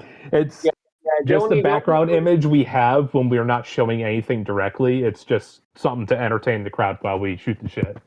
Yeah. We're going to the game while we shoot the shit. And I will stop the conversation every once in a while to explain the video game. because I'm playing a video game and it's not fair to people. Like, I got to kind of, explain what I'm doing just to kind of so people don't feel like, oh, this guy's just fucking. Oh, just you wait till I get a PC and then people are going to witness my gamer skills. I slip on a banana peel and I die. Lack thereof. Oh, no. I ain't gonna lie, I'm kind of hurt. I was like, ow. Dude. I feel like Vegeta. I'm like, my pride, Kakarot. So, fun to the scenario tonight. Here's how we're starting this off. Very simple start off here, boys. We are going to start off with the fun that is, what if somewhere out there a ship slowly knocked into our orbit, an alien vessel that no one knows what it is, just slowly drifts into our near our planet and gets a stationary orbit. What does mankind do? So we'll start with DJ. What's the thought process? This unknown alien object has appeared. Well, the question is, I'd imagine some people would try to communicate with it, whether or not they were able to get a response or even be heard. You'd have amateur radio people probably trying to mess around. You'd probably have maybe like in a three-body problem, someone with a larger facility, although you wouldn't really need it. But ultimately, I'd imagine they would attempt to utilize, our satellite assets to try to get a look at it. And luckily, the United States Space Force has been operating the X-37B, which has been throwing a real curveball to the PLA, as a matter of fact, because while they used to be able to predict where our satellites would go and they would put camo nets over them whenever needed, with the X-37, you have a recon satellite that can change its orbital inclination at will within a reasonable margin. And so it kind of makes the predictability factor harder. But I imagine X-37 might be positioned to get a good look at the alien ship, perhaps. I don't know what we would do from there, but I mean, recon intelligence collection, I think, would become the first objective before taking action. Okay. Can I second? Yeah, go ahead. Can I second? So if this is in reference to what who is just speaking? DJ. Me, yeah. Okay, DJ. If this is in reference to what DJ is speaking upon, with the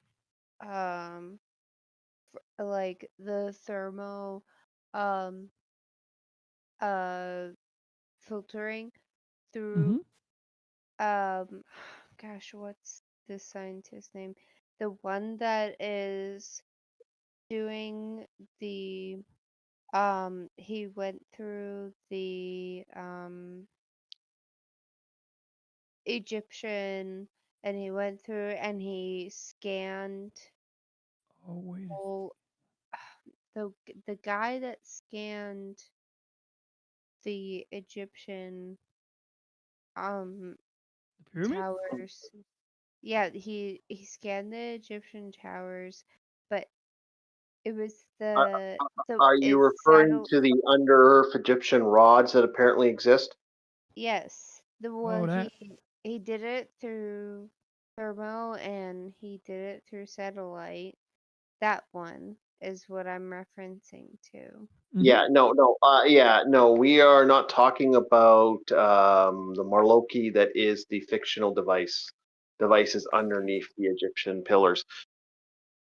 Okay. We're talking about a hypothetical alien object. Yeah. Went into an orbit. What do you think our people would do? Like any people, China, Russia, any of them. Yeah. Like who would be scrambling for what? Yeah, that's why I did briefly mention even non-government people maybe utilizing something. But yeah, I mean, sometimes people have access to, like you said, some kind of technology or data. You're saying if okay, explain that again, Bob, because like you're saying, like if we if something happened. No, this isn't real. This isn't real. This is a hypothetical. We're having a thought experiment. This is all. Okay. Yeah. An alien object, a get that. solenoid, just a cylindrical object, happens to be in our orbit. What do you think our government or other people would do? Like, what's the first move? Who's going to be scrambling for what? Okay, so what they've done before is kept it from us for one. Sorry. For one, they've kept it from us. We've had. But how do you keep it from that when everyone can see it now? We're legitimately at a point. As I'm go ahead. Okay, so think of the past. They were like, oh, this is what's happening. And it's like, no, alien. It's was it Roswell? They were like, oh yeah, this is we're keeping this from other people, because Roswell, they were like, what's going on, and everybody wanted to know what was going on, and they kept it from the people. Okay, so Roswell. Right? Okay, so we will incorporate the Roswell mentality for you. That's fine. But I'm going to ask this question then for Roswell. Very simple one. Okay, in a society that exists that we have now, because DJ, do you want to explain Project, what was it there, Nesra or Estra, the project that basically means that our, that our societies, like, we're at a point where we're slowly mapping out fucking, like, right now, if DJ wanted to, he could activate a program to look at anywhere in the skyline, because we have functional cameras everywhere in the world right now at this moment. Okay, then Well, why even doesn't he? Well, I do. Okay, I don't know much about what you're talking about, but it sounds like some more deeper thing, or you mean the Project Astra, like ASTRA? Is that the one? Is that the one I'm talking about? I don't remember the actual It might name. be, but I can tell you that with my current capabilities, my present capabilities, I literally have a telescope that's remotely operable in my backyard right now. And if this cylinder is on some kind of orbit, like a 90-minute orbit or whatever it is, sooner or later it's going to fly overhead. So although I've never personally imaged the International Space Station on a clear night, if I look at the schedule, I can determine, is it flying over tonight? Is it going to be at any kind of angle I can get it at? And, take pictures. So that means that other amateur astronomers, people in darker places, people in clearer places. So bottom line is there are a bunch of people whose image data cannot be, they can't be prevented from gathering data, right? So in other words, the government can lie about it, but they can't hide the ability, they can't hide observations, or they can't hide what people are able to observe. So I do agree with you. I do agree with you. When you have a telescope and you're saying that these observations are supposed to be clear in space, and exact location, and you still can't locate them, please explain. Well, I'm just saying that, like, if there's something orbiting, and, like, for example, on my telescope, I got this sky chart here, so I can aim my telescope anywhere within this grid. This represents my longitude and latitude in the bottom of New York.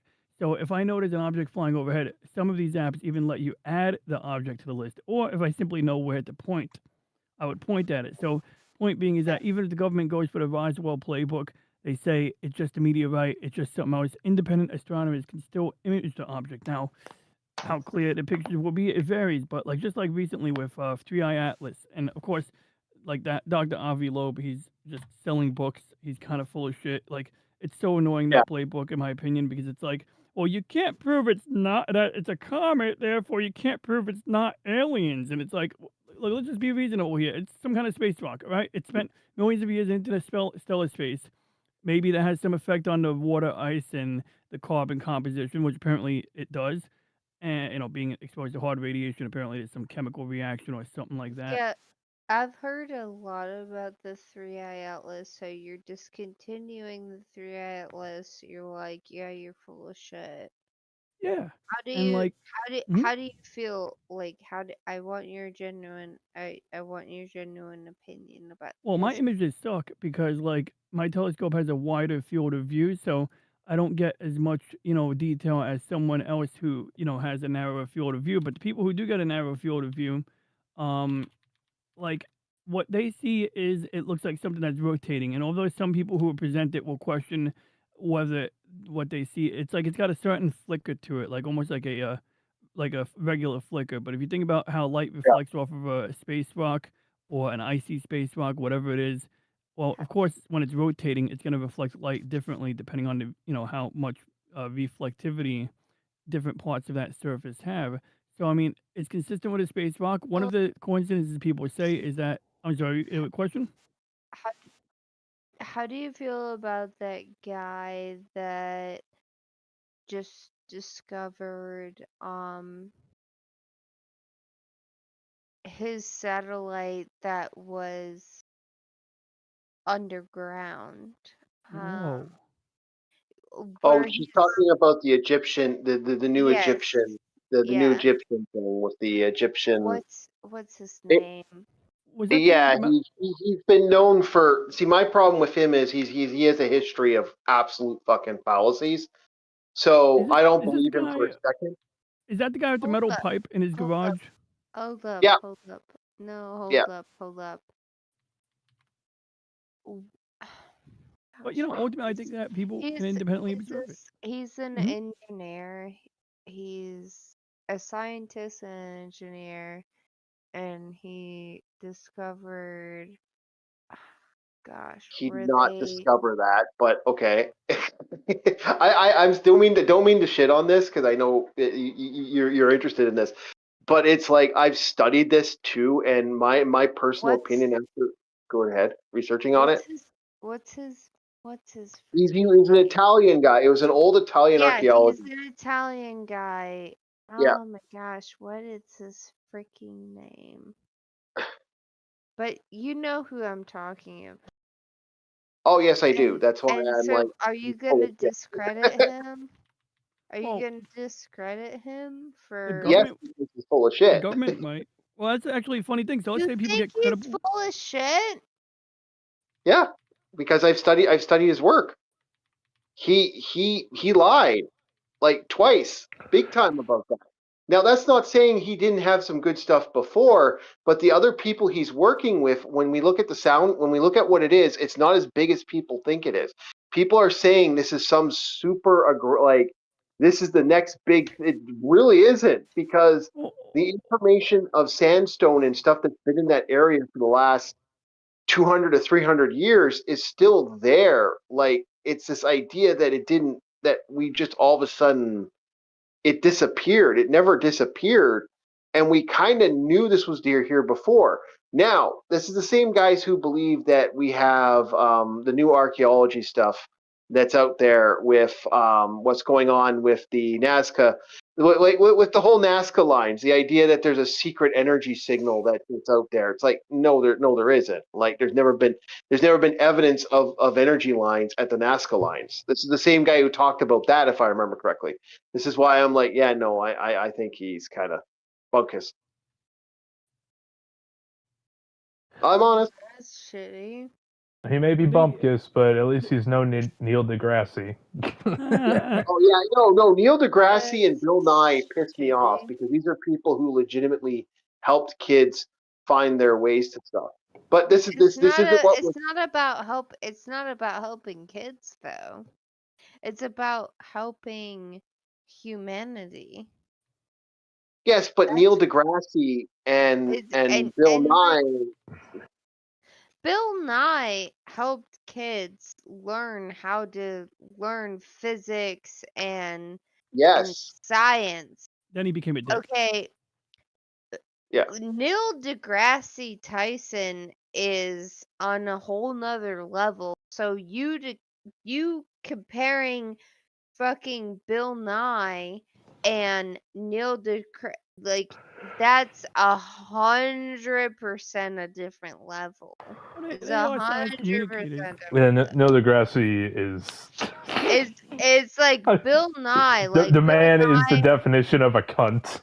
Love Bill Nye because I grew up on Bill Nye. Like, I did too. Let's go. Physics and science. Yeah, no, I agree with you. We're not doubting that part of his career. Hold up. If you're gonna compare Bill Nye to Neil deGrasse Tyson, you are fucked in the head.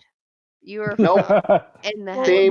Both of them like to peddle climate change. Both of them like to hype up the whole tea narrative. Although I say deGrasse is more just trying to put total line. Yeah. Watch his Netflix show. Watch his Netflix show. Yeah, watch his Netflix show. Seriously. No, I don't watch Netflix. I don't have Netflix. Yeah, but that's what we're saying. We watched his Netflix thing. He literally said he talked about how.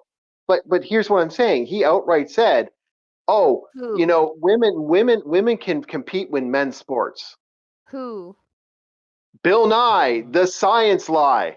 Yeah, well, Bill Nye is a fuck.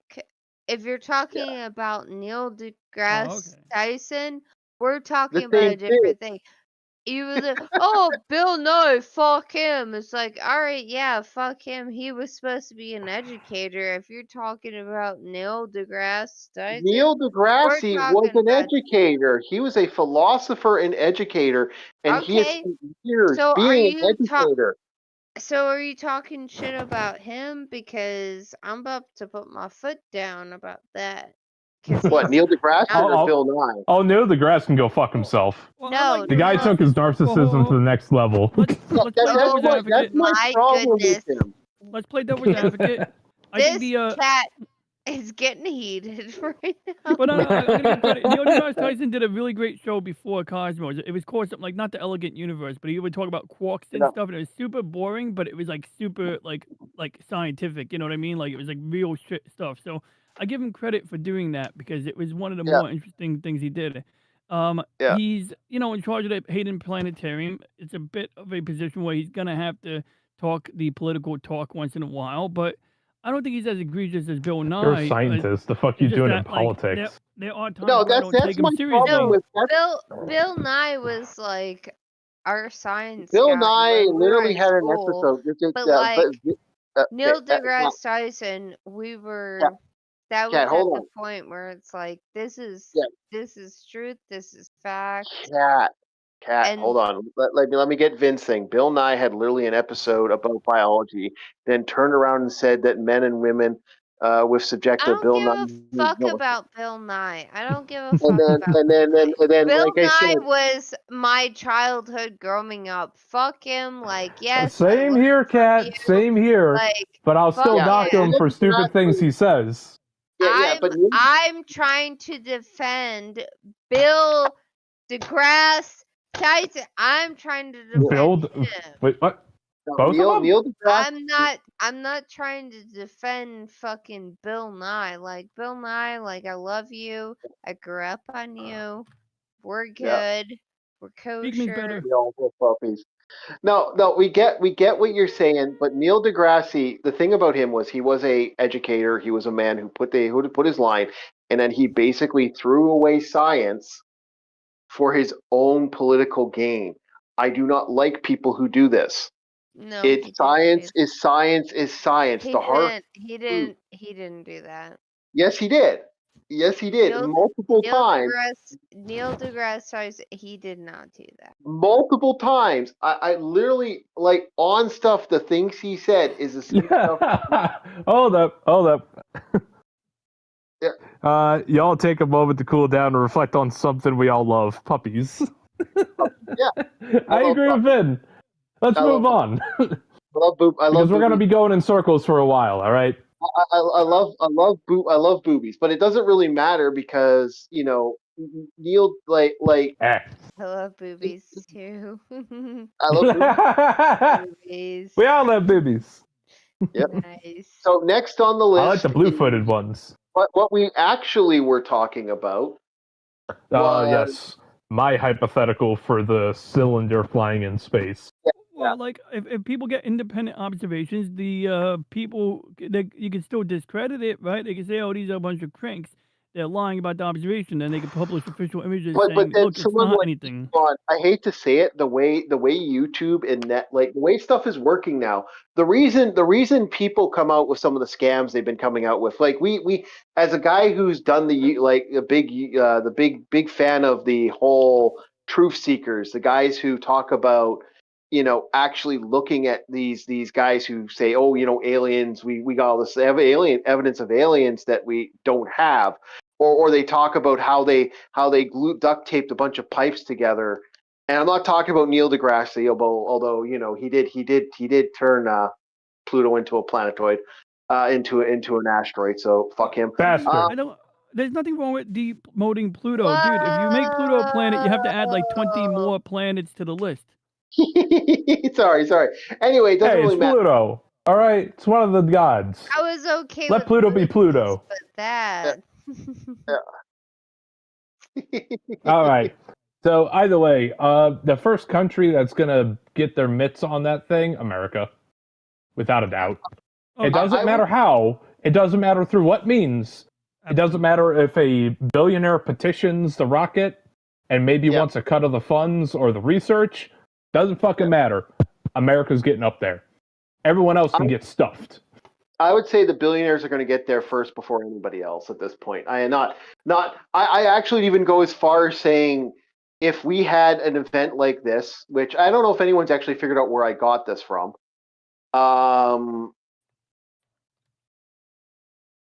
Definitely wasn't Space Battleship Yamato, that's for sure. No, it wasn't. Definitely wasn't you, because you were sir. I'm trying to think. Battlestar Galactica? No. No, Rama. Oh, Rendezvous with Rama, yeah. Do not say battles. Do not say battles. Oh, what about Hey, okay. I'm trying to think of the sci-fis, all right? Just to where he got this reference point in the hypothetical from. But we all know Space Battleship Yamato is fucking awesome. All right, I love Space Battleship Yamato. He's got it from fucking Star Trek. That's what he got. Rama. I got it from Rendezvous with Rama. That's legitimately what we're looking at. Basically, something resembling a O'Neill-type cylinder space colony entered our solar system, but it was a dead station, and we sent a rendezvous mission to visit it. Yeah, we did. And the thing is that originally the first rendezvous, because we thought it was dead, the second rendezvous was a more interesting situation where America tried to. That actually is a video game too, Rendezvous with Rama. Amazing soundtrack.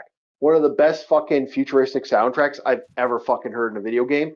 But anyway, Rendezvous. What we're looking at, I'm looking at this from a modern day perspective. And the modern day perspective of how this would work. We now have for the first time ever, this solenoid appears. I honestly think this idea that they could hide it never fucking happened. Not the way our society has been going in the last 20 years, especially with the hatred of the news media that's slowly getting worse. Yeah. So the Expanse. Yeah.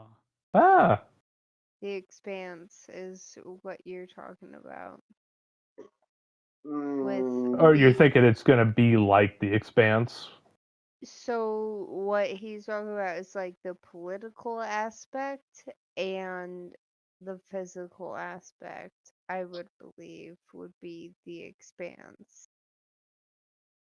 in my opinion.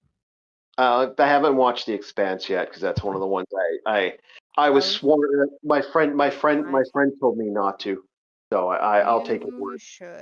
You should. Yeah, you should. You really should. Let's watch it together, Chief, because I haven't seen it either. Watch The Expanse because it's. Is that on Peacock or?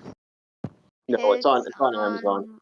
It's on Amazon, but like The Expanse is kind of like there's a lot of political aspects to it, and there's a lot of like it reminds me of the revolt of what's going on in society. It's like, oh, I go this way, I go that way, and it's like it's very political.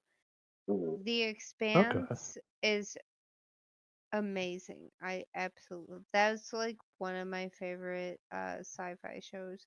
And Mhm. it's like that you go either way, but then also there's a little bit of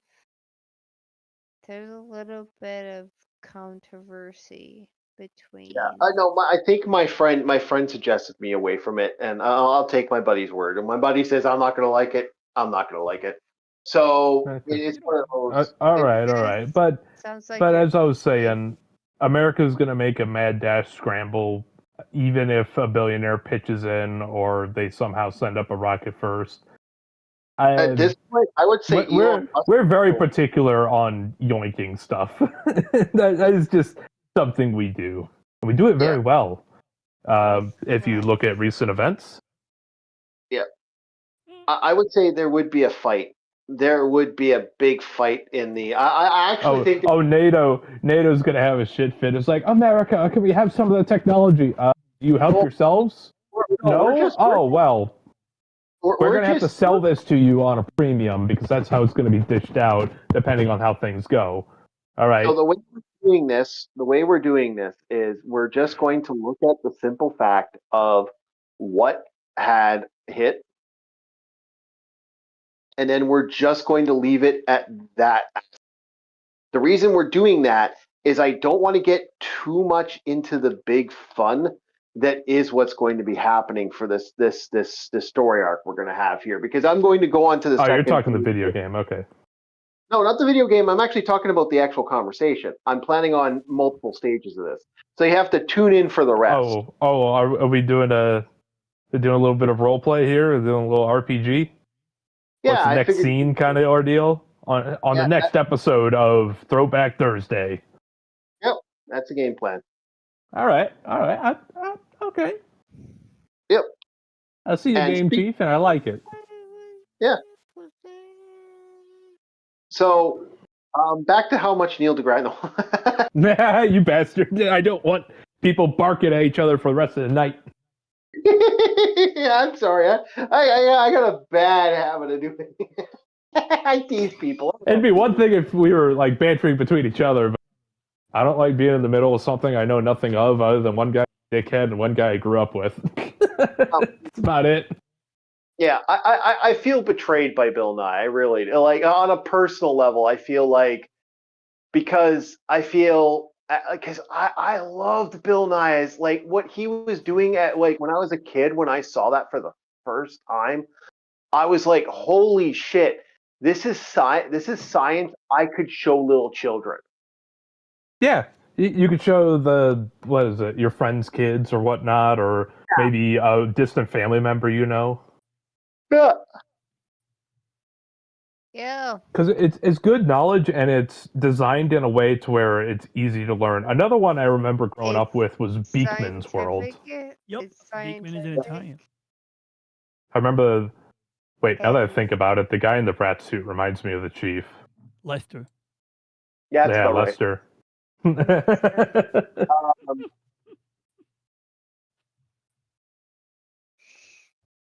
Verse. No, that's. Okay, so we are moving on. Now I'm going to talk about the video game a little bit. So we are at the big stage now. This is official. We are going to finally be going after the big bads. This is where we're getting to the end game here. We're going to be setting up people's abilities, and this is all about getting the most out of this game for the best amount of this game. Now, Mago still hasn't maxed out his final attack yet. He's very close to it. It's like 495. He'll probably get this by the time I do this. But this is going to be one of those situations where we're starting to clean up. So let's get the cleanup going now. Black Omen. You're going to see this stage. This is going to be a 3-parter here. I will probably end at 9:30, boys. Just giving you a heads up. We usually try to end. 9:30? Okay. Yeah. But this is gonna be a lot of me stealing. This is gonna be this is gonna be the grifter moments of this game. Yeah. And one of the best girls. So when 9:30 rolls around, me and a buddy ought to beat the crap out of each other on For Honor. That'd be a good way to end the night. Yeah, it would be a good way to end the night.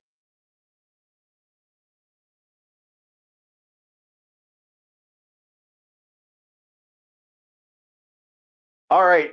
So DJ, you got that project stuff. Do you want to do that next Space Geeks? Did you get all that information? Yeah. Like basically, it's like it was just like we were discussing what was it, the Challenger disaster yesterday on a different show, and I basically collected hyperlinks as I was going along. But it's informational. Like I focused on the technical aspect. My friend focused on the more human aspect. Remembering the people who flew on that flight.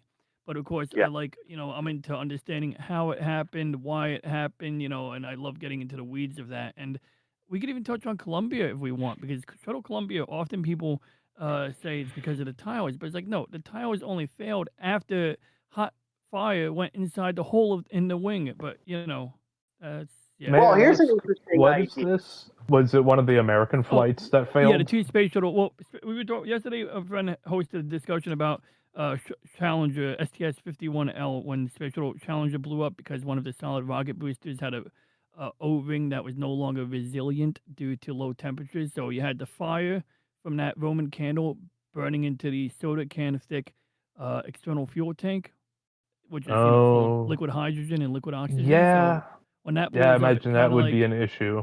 Yeah. Just a minor issue there. I got a question to add to the explosive payload alone of all that material. Yeah. Sorry, my demolitionist is coming out. Sorry. And the shuttle orbiter didn't blow up technically, but because it was blown clear from the stack, it was torn apart by the forces. So I have a fire going like that. Ugh. Yeah. So I got a human aspect to this, boys, that I want to add to this. And I'm wondering what you guys think about this human aspect. What if Big Bird was on that ship? Dude. Well, I heard he was a Big portable document file. So if that's true, legitimately, like Sesame Street. This is real. By the way, I'm bringing this up. This is a real thing. At one time, they had planned for the Challenger, legit, to have Big Bird on the flight. Like we're talking Sesame Street, Big Yellow Bird. Yes, for real. My God, that's not a joke. That is a legitimate thing that was planned at one time. It would have been hilarious. When I was little, I loved Big Bird on Sesame Street. I think it was my favorite besides Oscar. I just like Oscar because he was grumpy all the time. It's like, yeah. I don't know why. When I was a kid, I just liked angry characters, especially those that had a reason to be angry. They had Oscar. They had Big Bird on the Atari. Yep. Really? They do. Yeah, there's a Sesame Street Atari game? Yes. Yes, there's three of them. They had Big Bird and the Grouch, and they had those games on the Atari. Yeah, the account. Oh man, even the count. Yep. Yes. You also got Bert and Ernie. Yeah, they had what I've seen. They had the Big Bird. They had the Grouch. They had Oscar, and they had the Cookie Monster, all on the Atari, which is crazy because I was like, hold up. But yes, they have them on the Atari game. Oh my Cookie Monster. Yes, Cookie Monster was on the Atari, which I was like, whoa. So yeah, Cookie. Imagine that. Like I was alive for the I saw that. I saw the Challenger explode when I was a kid. Yes, Yeah, I I was was alive for that. alive when the Challenger exploded as well. Did Like you? the But how old were like you in the that? actual like the actual Challenger exploding on the TV. Yeah, I saw that when I was a kid. I did too. Yeah. Okay. Definitely different ages. Because you say were. what time period was this? 90. Cameron 86. was Yep. not. Or 80. I was in my mom's womb at the time, so I was born in June '86. It was before June. You weren't even. Cameron, you Hey. or Hey. Bob. Sorry. Bob, you weren't. Man, I don't even know if you. I just wanted that time and date that it happened. What was this, like 96, 95? But I think January? that you January were. 95. Oh yeah, it was literally January. It was like a week ago. The You anniversary were. was. It was a week ago. That's that week ago, what year, Chief? 86. 85? 86. 86? Oh, yeah. I was still a swimmer. Yeah, no, Yeah. I didn't How exist. are you? Wait. You're. Cameron You haven't was. been there for the challenge. Okay, keep. Bob was not around for the Challenger, no. No, Bob no, I don't was think. not. Yeah, no, you wouldn't be either. Yes, I am. You're 45?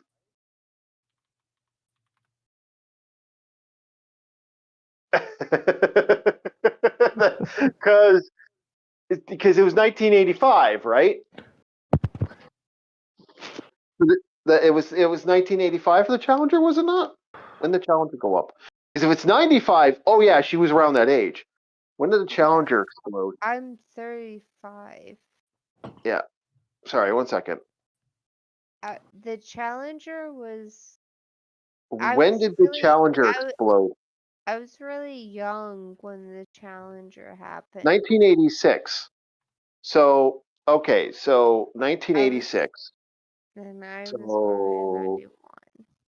You're born in 91, so you were not. I saw that would have to be like a rerun, like paying homage. Yeah, it was like a rerun.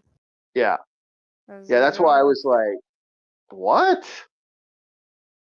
No, it didn't happen. Yeah. When the towers fell, I had the intelligence of an amoeba. No, I saw the I saw that. Oh man, that was all like, yeah. Because for a second there, I'm like, what?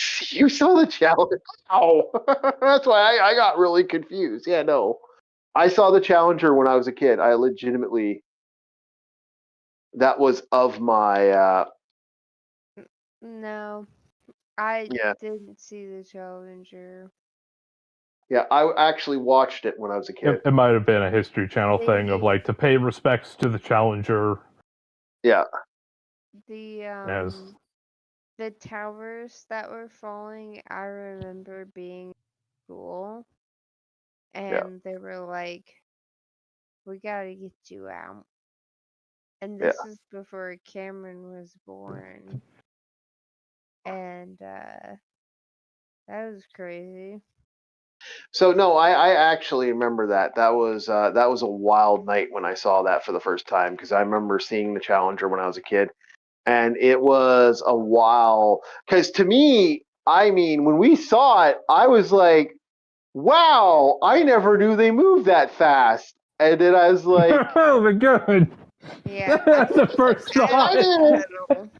That was the first thought that goes through his mind. I mean, like I said, I had the intelligence of amoeba. I was drooling on my own fucking spit. But I mean, goddamn.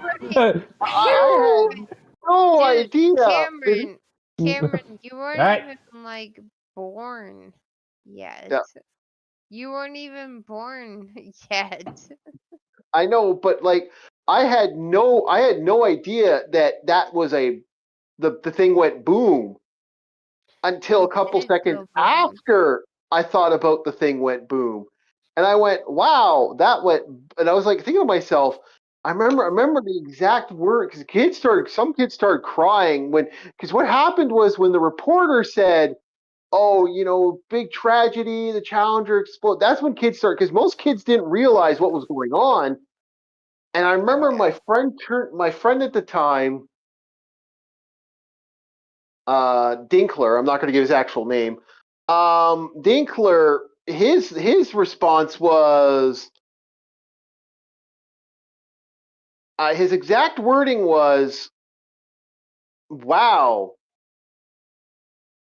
I guess they didn't have the right piece." And I went, "What do you mean?" And like piece, like something pieces. I went, I never understood that. And I think about it, like I don't think he meant to say that, but like if you think about that, dear God, that's a really bad joke. Yeah, wasn't there a secondary explosion from like fuel or some shit? Yes, there was, because it split into two pieces. I remember that as a kid. It's one of the few things I remember when I was 6. Because I don't remember much when I was 6. What was that movie we watched in school? It was one about these firefighters that were trapped under the rubble. Oh yeah, The whole movie was them trying to make it just another day before proper help can arrive. They were covered in that white stuff. Yeah, I forgot. Yeah. All that concrete and asbestos. I remember because it was a big thing. I remember I remember the thing about that. Now, one of the older kids said something, and this is one of the worst things. Because a lot of kids, you got to keep in mind, to a lot of teenagers when they saw that. And a lot of the younger kids didn't understand. Like they were leading off the energy of the parents and the adults. They were like, this is the energy we got. But to the teenagers who didn't give a fuck, as teenagers do. Yeah, as teenagers do.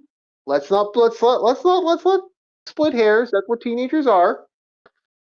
And the only time they would cry and actually care about something is just for attention.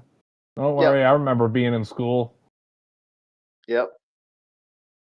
I remember clearly as a kid, I remember the exact response was, because I think that was the first female, wasn't that the first female captain?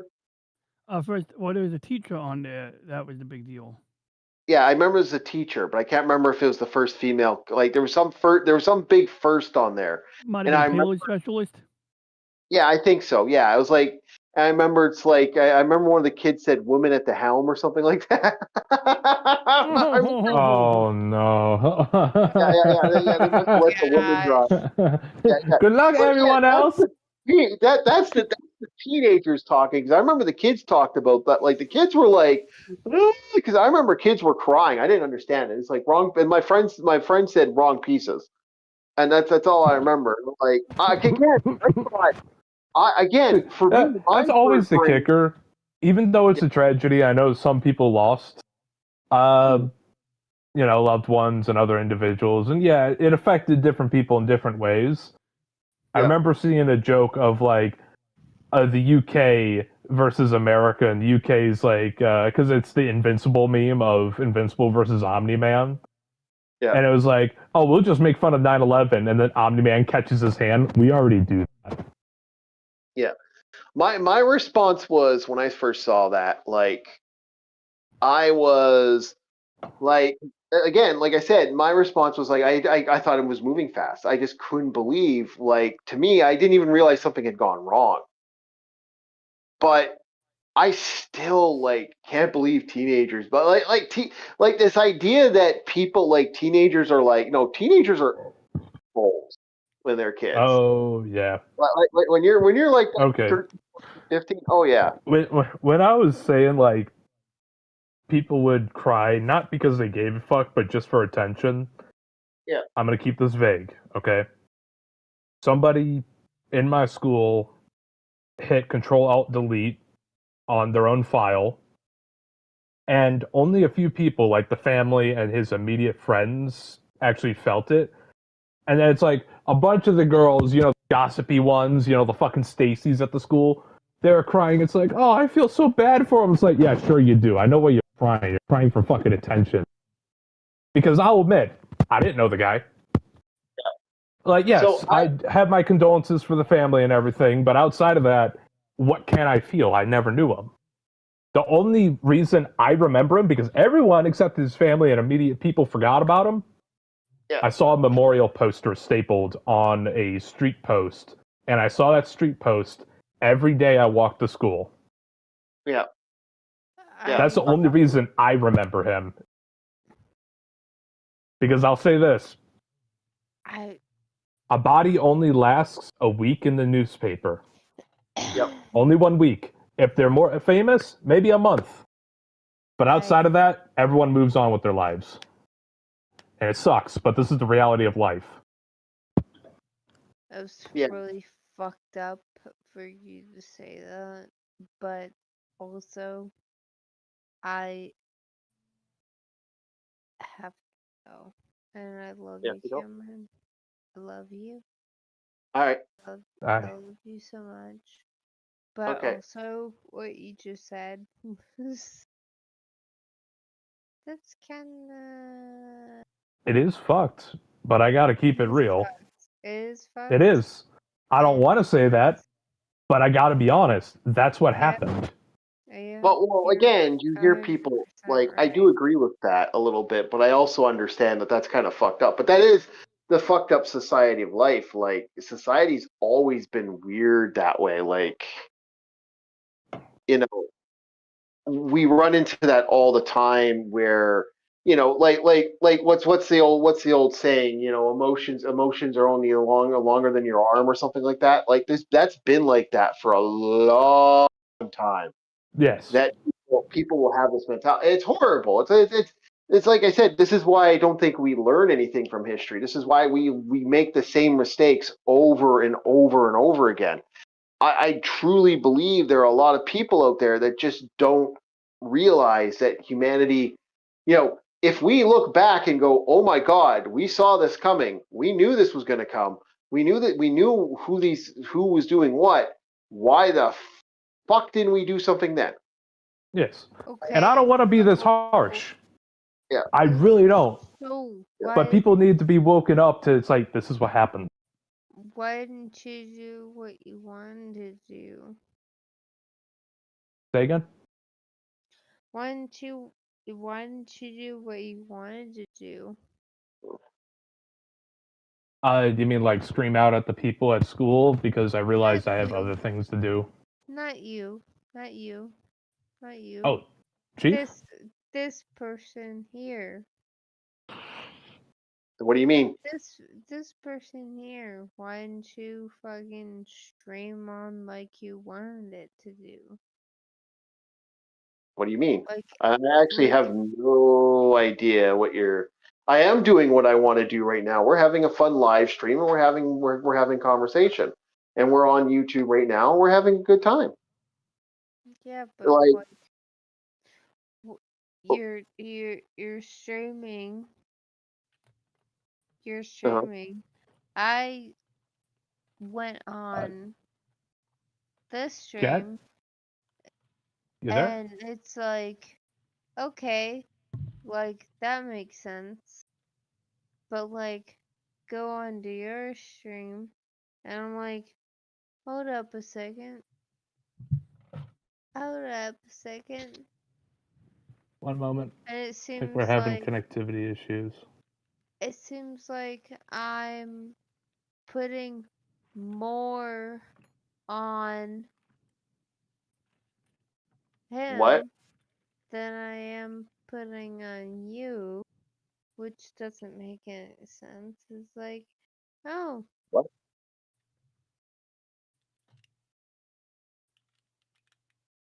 Don't say what to me. One moment, you're cutting out. Yeah, I got something. Wait. No, we're still live. Even you're starting to get choppy, Chief. Yeah, I know. Is this on my end? I don't know why. It got weird.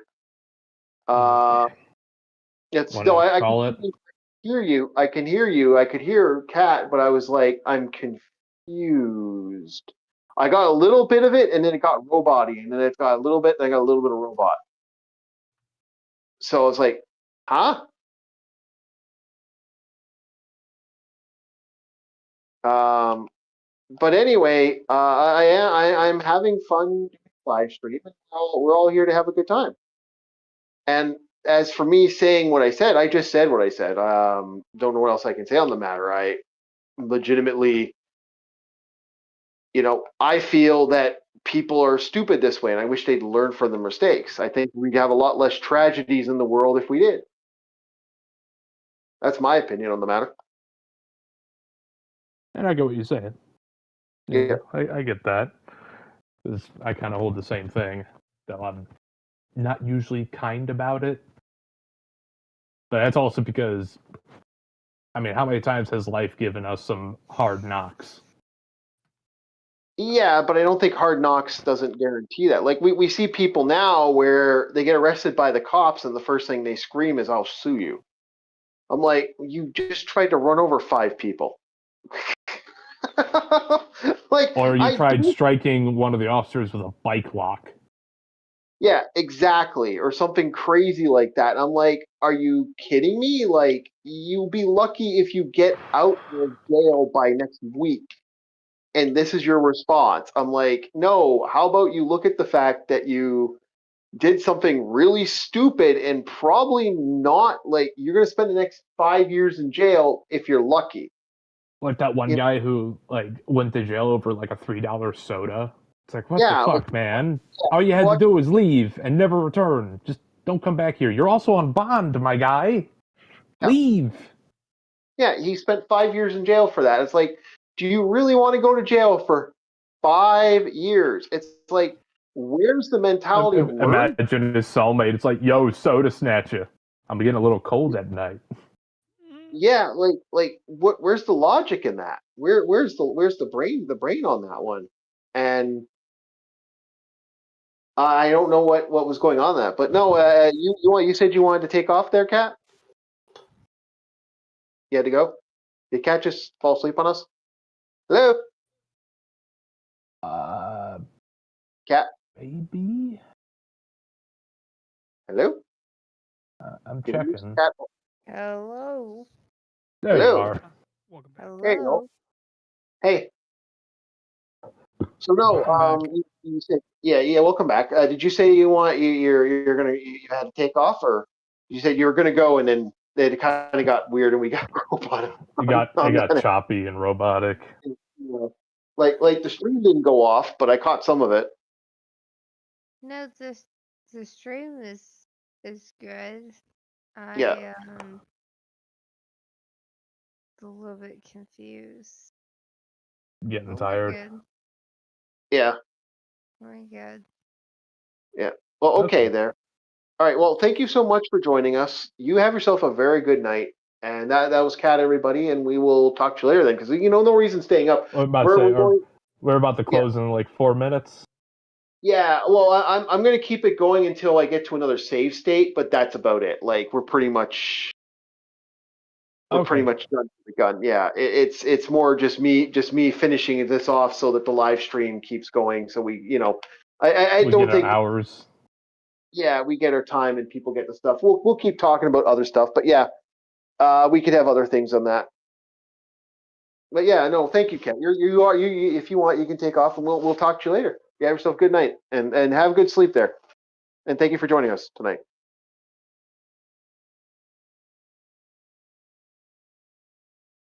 Hello?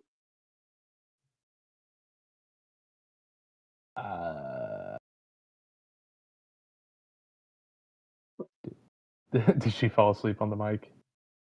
I hope not. Oh, there we go. Okay. Okay. I didn't want her falling asleep. I don't want to have another what happened to our buddy there. And there's DJ working on something. What are you working on right now, DJ?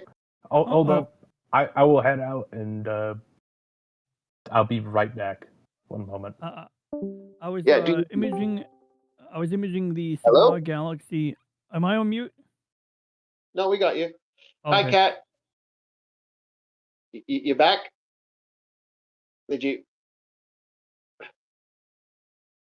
I'm working on two things right now. I'm painting my Gundam gun tank. I'm putting a little rust paint on the tank tracks. And on my screen, what you're seeing is I'm imaging the Cigar Galaxy M82. Actually, I'm imaging Cigar Galaxy M82 and M81 Bode's Galaxy. There's a guy named Bodes. He's, I guess, an old astronomer. And this is in my northern sky. So being at about a 40-degree latitude in New York, the celestial North Pole is here. And M81 and M82 are going to move in this circle as the Earth rotates. Now, the reason I'm doing this part of the sky is because the moon is like directly overhead, and the moon is a pain in my ass. It's a light pollution source. So I don't even see the moon here. But well, it doesn't help that it's a refractive source, eh? Like it legitimately shoots the light back from our own planet. We're fundamentally making the moon brighter by what we do with our own environment and how we are constantly doing that. That's actually caused a bigger problem for our light sources. I don't know if we put that much light out. Although at nighttime, I guess we're putting out more light than we do, than ever before. So I guess that's interesting. I gotta look into that. I don't know. I initially my first thought was like, I don't know about that, but no, I mean at nighttime we do have more artificial light than ever before. Yep. Oh damn it! She got chaosed again. So basically, I have it set up to automatically image. So I set up a sequence where it'll switch between the red, green, and blue filters. Right now, we're on hydrogen alpha. Hydrogen alpha is basically light emitted by stars. It's like when you use a solar imaging filter, the reason the sun looks red is because it's basically blocking out every wavelength of light except for a very narrow sliver of the red portion, which happens to be emitted by ionized hydrogen or electrically charged hydrogen. And in this case, we're using a nighttime imaging filter. So we use hydrogen alpha because it gets some of the detail from the core of the cigar galaxy. There's like this bright burst of red light that comes out of it. It looks like a cigar with like instead of the cherry being on the end of the cigar, it's like in the middle of the cigar.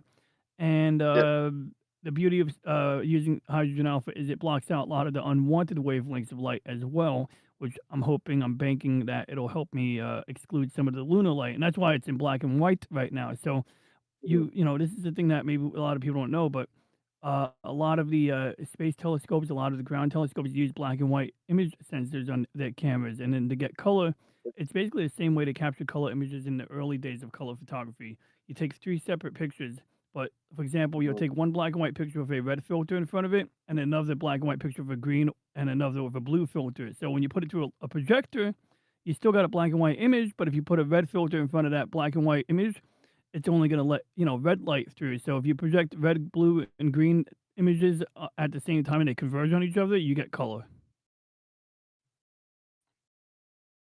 Yeah. And I do that, and we do that in astronomy. I do that. The reason I chose black and white camera, even though it's harder to operate, is because with a regular image sensor, it's more sensitive to green than any other color. So there's not a lot of green in space. So you end up wasting a lot of the photons that hit the sensor on green. So you lose resolution, but you also lose, whatever the term is, light receptivity or whatever. And so this is how you get tighter control over that light in an environment like New York, where we are, inevitably surrounded by urban population centers. I got Jersey City north of me. I got Manhattan and Brooklyn to my right. Yeah, I do like this game for its like this is where we're going to get into the stage monsters, where the monsters are going to be really having fun with monsters here right now, because it's all about a lot of this is just me doing charm, because I need to get as much, like, there's so much gear and equipment and items in this area. So it's like I'm going to be constantly stealing from the monsters for this entire segment. Oh, it is a nice little elevator. Hello, is this Cat or Bob? It's Bob again. Hey. Okay. Hello, hey. Roberto. Hello. We are still live. I am actually running the boat on here. We are we're almost done. We're just getting into the fun that is finishing this off. So we are just fighting off the last bit of the monsters. We're just waiting to get to a save state. Once I get to a save state, we will end this tonight. I'm running a little late tonight. I got to get up at like 6 in the morning tomorrow, so I really Really want to get this done real quick. Hey, you get that done, Chief. Yeah. Yeah, sorry for my absence. Oh, no, you got shit you got to do. So. Real quick. Yeah. Yeah.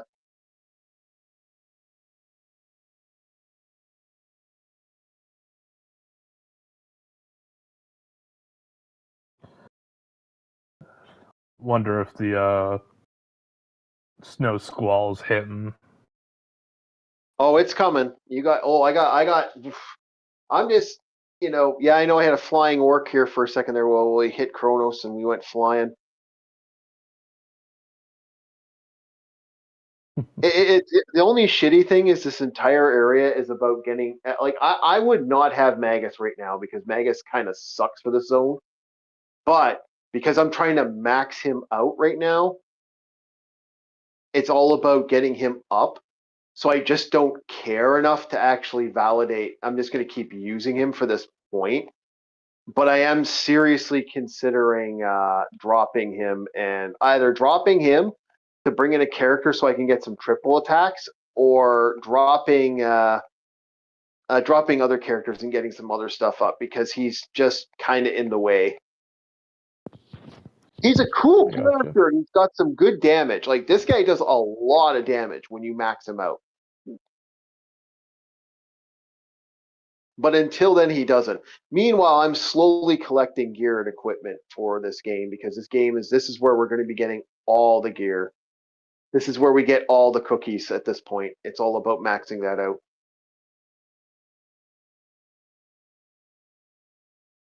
But no, yeah, I'd love to have we'd love to look at that because like we did have the anniversary, and oh yeah, Challenger, yeah. Yeah, I wouldn't mind doing that. I wouldn't mind also looking at the Verdo because I know they had some new images of one of the one of the items that's still out there in the space there. They finally got the last images that they figure they're ever going to get from that satellite that they sent out. Yeah. That recently.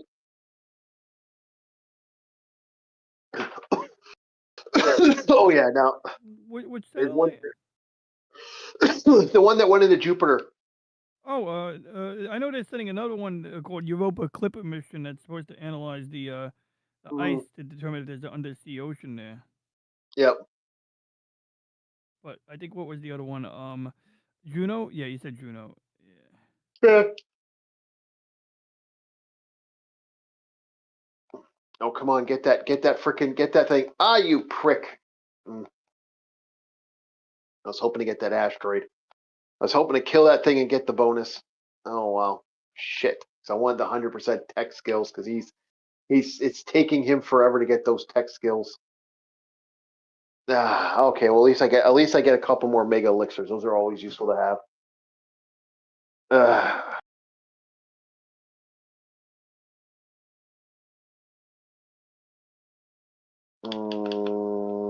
Charm and confuse.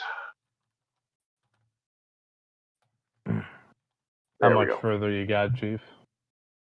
A couple minutes.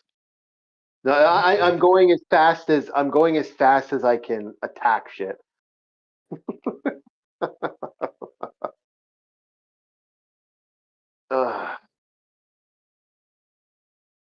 Alrighty, here I think we're very, very close to a safe state, or we're close to at least a boss. You know what? I think we're running a little late, but okay.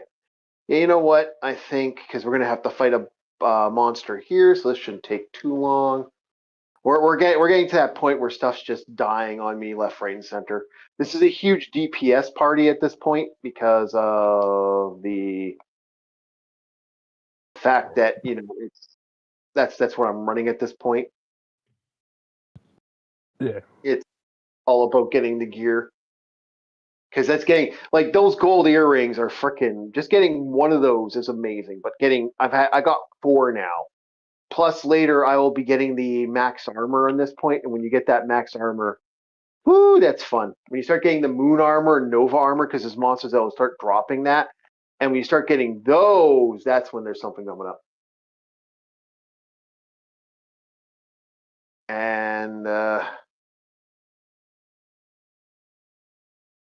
right, triple kick and confuse.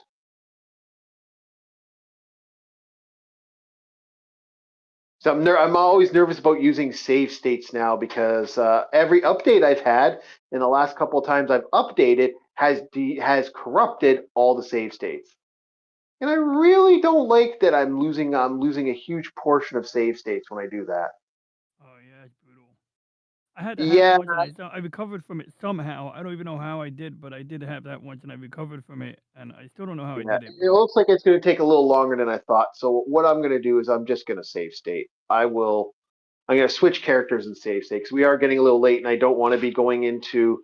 Is Logan running tonight? Or presumably. If Logan's running tonight, I would say go to Logan's thing, go Orc Raid, and yeah, thank you very much, everybody. We're going to call it here for now. We're very close to ending this, and we'll see you guys next time on Orc War Chief Reviews. Have yourselves. I'm just going to save this right now. Boop, save state, and we will talk to you guys later. Have yourselves a very, very good night, and we hope to see you next time on Orc War Chief Reviews on Monday Madness. See you guys then, and then we'll be doing Space Geeks. Talk to you guys later. Have a good one. Bye.